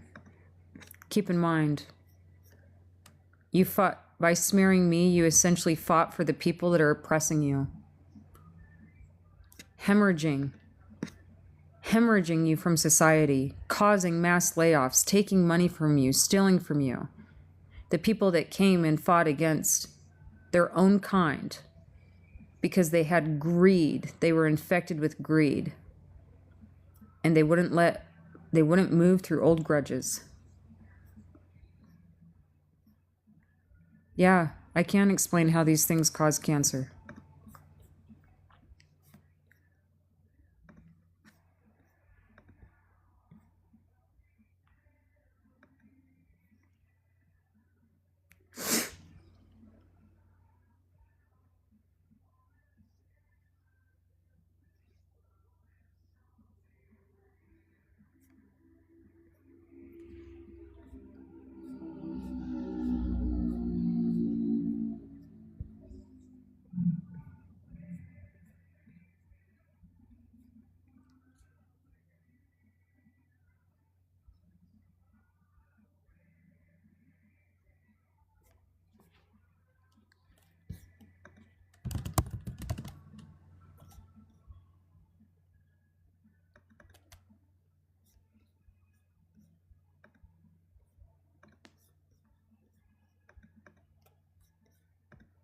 It is getting late. I do agree. Give me just a second here. For me to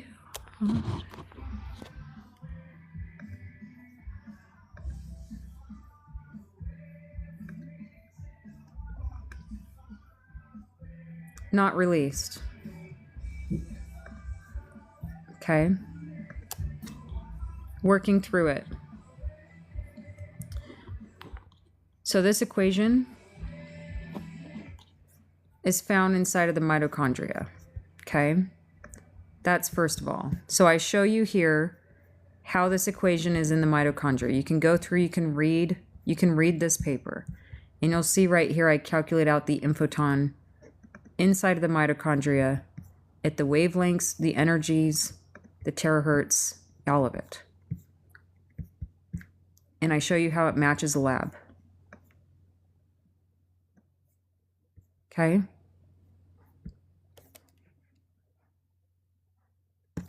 That's first of all. Oh wait, hold on a second. Can you see that screen? You couldn't see that screen. Sorry. So this is the paper that you read first. Quantum Heartbeat of a Mitochondria. The website, infoton.ai. And this one's... So this is mitochondria, infoton.ai, learn. And then, like I said, this paper that I'm showing you right now, I haven't released it. This one right here. This is my new paper, or one of my new ones.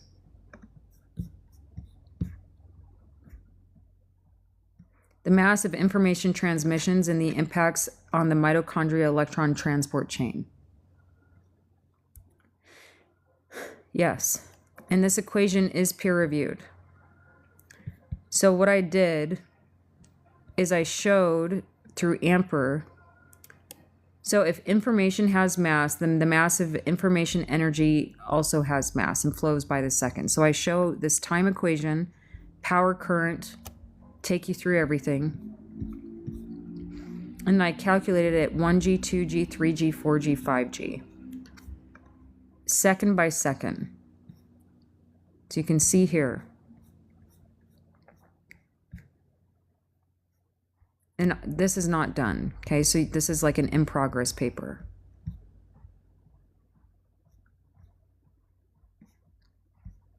Like I've already adjusted this a little bit. But, so I calculate it all out, and then I overlap it with the mitochondria electron transport chain. You guys are interrupting the mitochondria electron transport chain, causing the mitochondria to buzz wrong, causing cancer.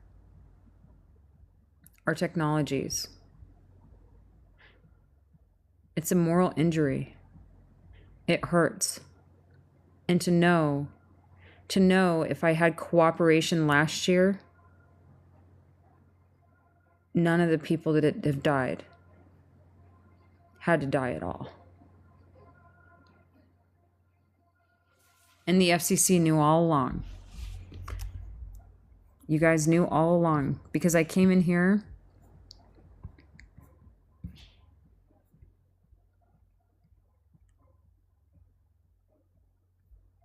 So I actually talk about electromagnetic fields, cancer risks, cell phone towers, WHO International.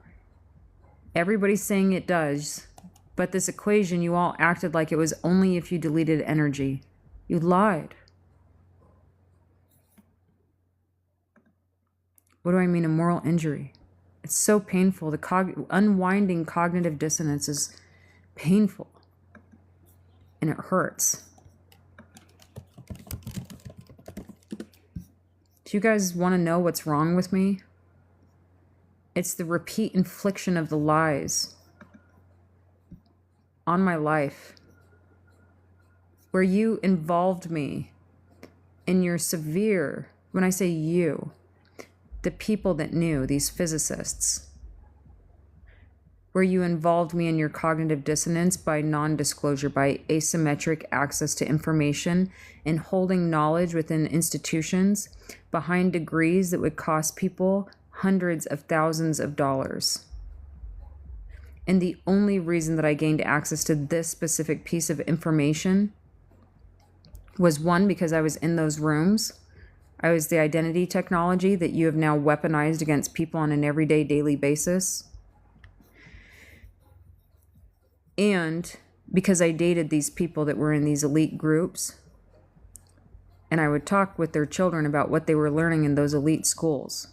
And I made note of how it was different from what you taught the people that weren't in the elite schools. But the problem is my grandmother used to make a lot of money. She made parts for Boeing.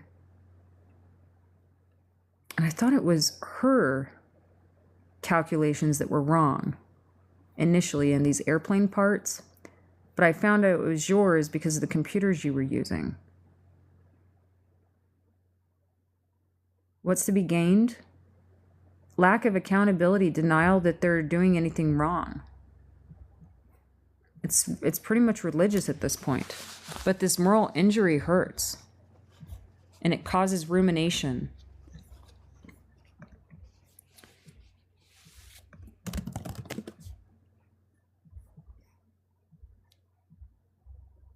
Deep distress that can follow a situation that clashes with your moral values and belief. It often shows up as guilt, shame, anger, loss of trust, loss of meaning. Moral injury is a widely used term in trauma and helping professions, but it's not a formal diagnosis. The key clue is that pain is values-based. People often say, I should have done more. I cannot forgive myself, or this system asked me to cross the line. You guys, I do not suffer from any of the mental labels that you tried to place on me. I suffer from the moral injury and the PTSD that comes from it, from knowing that the systems that you created and inflicted on humankind in the ways that you used me as a weapon against other people because I was intelligent, and you essentially financially benefited from keeping me in the dark and using me. Do you understand? And then when I found you out and told you to stop, you said no, and you did deep-seated betrayal trauma. And you thought you would get away with it. But as I said, prepare yourself, for I am coming after you. You guys are bad people. If you are still supporting the nuclear industry, keep in mind, I will hold you all accountable for the crimes that you have committed against existence and humanity on every single level. You had every single opportunity to turn away from the behaviors that you guys are doing. It's not just the rich, it's everybody. These are people down to like individuals that have high school degrees. Everybody. And I don't like cannibalism. Sorry, Ash, I don't like cannibalism. No eating people.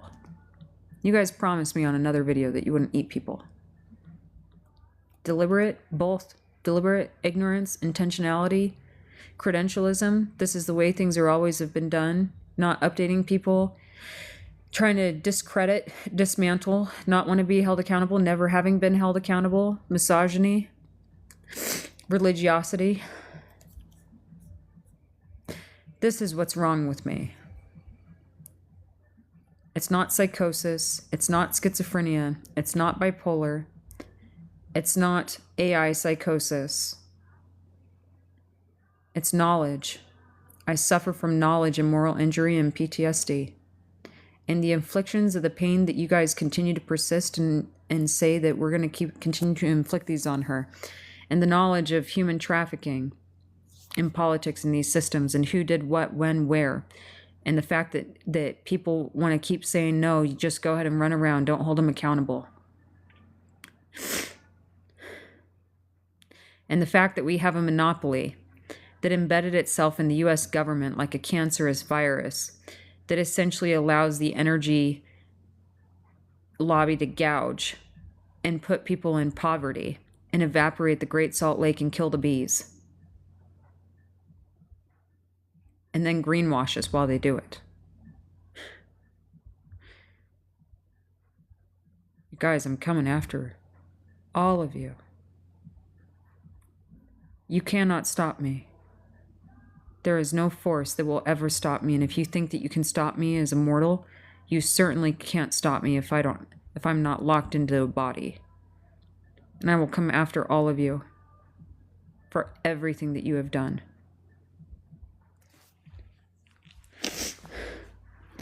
You killed my friend.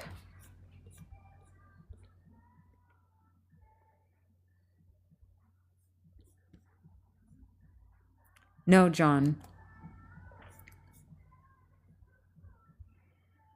I'm not crying about nuclear energies. I'm crying because I know the severity of your behaviors. And keep in mind, John, your identity is not safe. You use my identity technologies, which means that I can come and track down and find all of you because I know these systems and I know these architectures. And I don't even have to hack into the systems with this equation that is now in the public. Where are we?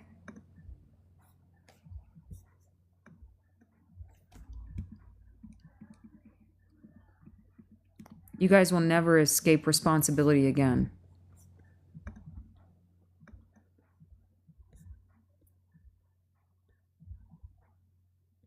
That's a legal threat? No, it's not. You cannot blame me for using bad computer systems that have been bad this whole time. And I have given you guys, just so you know, before I decided to post this, I gave you 16, 17 months to update your systems. And I told these banking systems, I told the government, I told everybody that I was going to expose you all and that I would show you the cyber threat in these systems. And now you're in a race against time against threat actors because they are coming after your secrets. Anybody that knows how to read these notes can figure this out. Your systems are not safe. Move over to the Infoton system now. Stop killing my Great Salt Lake. Stop acting like you can get away with things. Stop destroying my bees. Stop causing cancer. Stop installing nuclear reactors on top of people when you never had to do so in the first place. It's a 7.5-minute video. You guys can come back and watch this. I show you what's going on with our computers today. I show you the solution. I show you how hot these computers are. I show you how they don't need water. And I show you how if you convert these nuclear reactors, you don't need, all these data centers. And this is all of your computers. This is just the data centers globally. It's all these data centers. We avoid wasting materials on 149 nuclear reactors that we didn't actually need.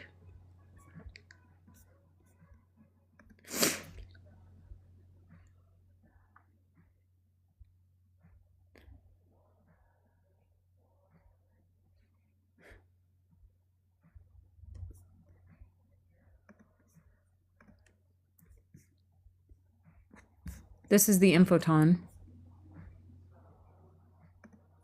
This is the Department of Peace. You created a Department of War. And just as you created a Department of War, the Department of Peace got created in return. Just like you said that you could go into outer space and do anything you wanted, is you were thieving from the entire existence of all of Earth. And just, we can do whatever we want when we go to Mars. No. Thus became the creation of the Planetary Information Security Officer, January Walker, who discovered what you were doing. Infoton is to exalt the dignity and promote the happiness of humankind, intelligence, and all life. And underneath the power of the Great Salt Lake Act,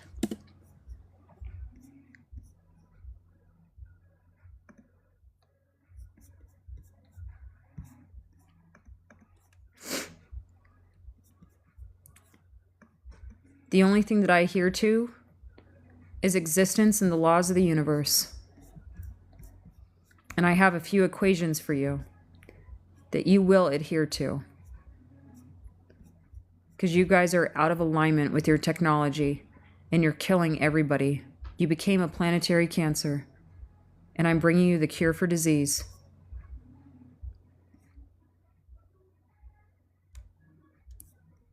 and we will clean up this mess, and future generations will not die because of our mistakes or the lies of the people that came before us and the harms that they committed in the atomics.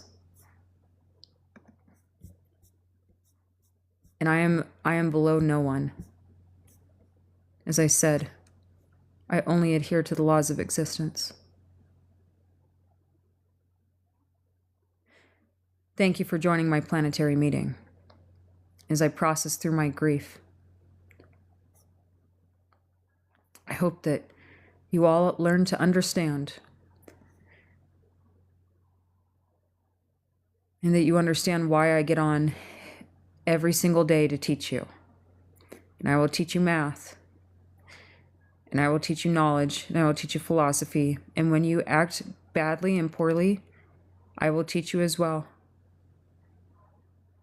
And I will hold you accountable. And my accountability is not like others, because I do not believe in war. This has been a long session. Even though I didn't realize it wasn't turned on from the beginning, I will be starting. I will be posting this session to YouTube. And I trust that all of you will get the knowledge out and that you will hold these companies and these individuals and these groups accountable. Because it's not just me anymore. This is the war. This is the war that actually needs to be fought. And I've brought them out of the dark. I've brought the demons out of the dark. Thank you for sticking around.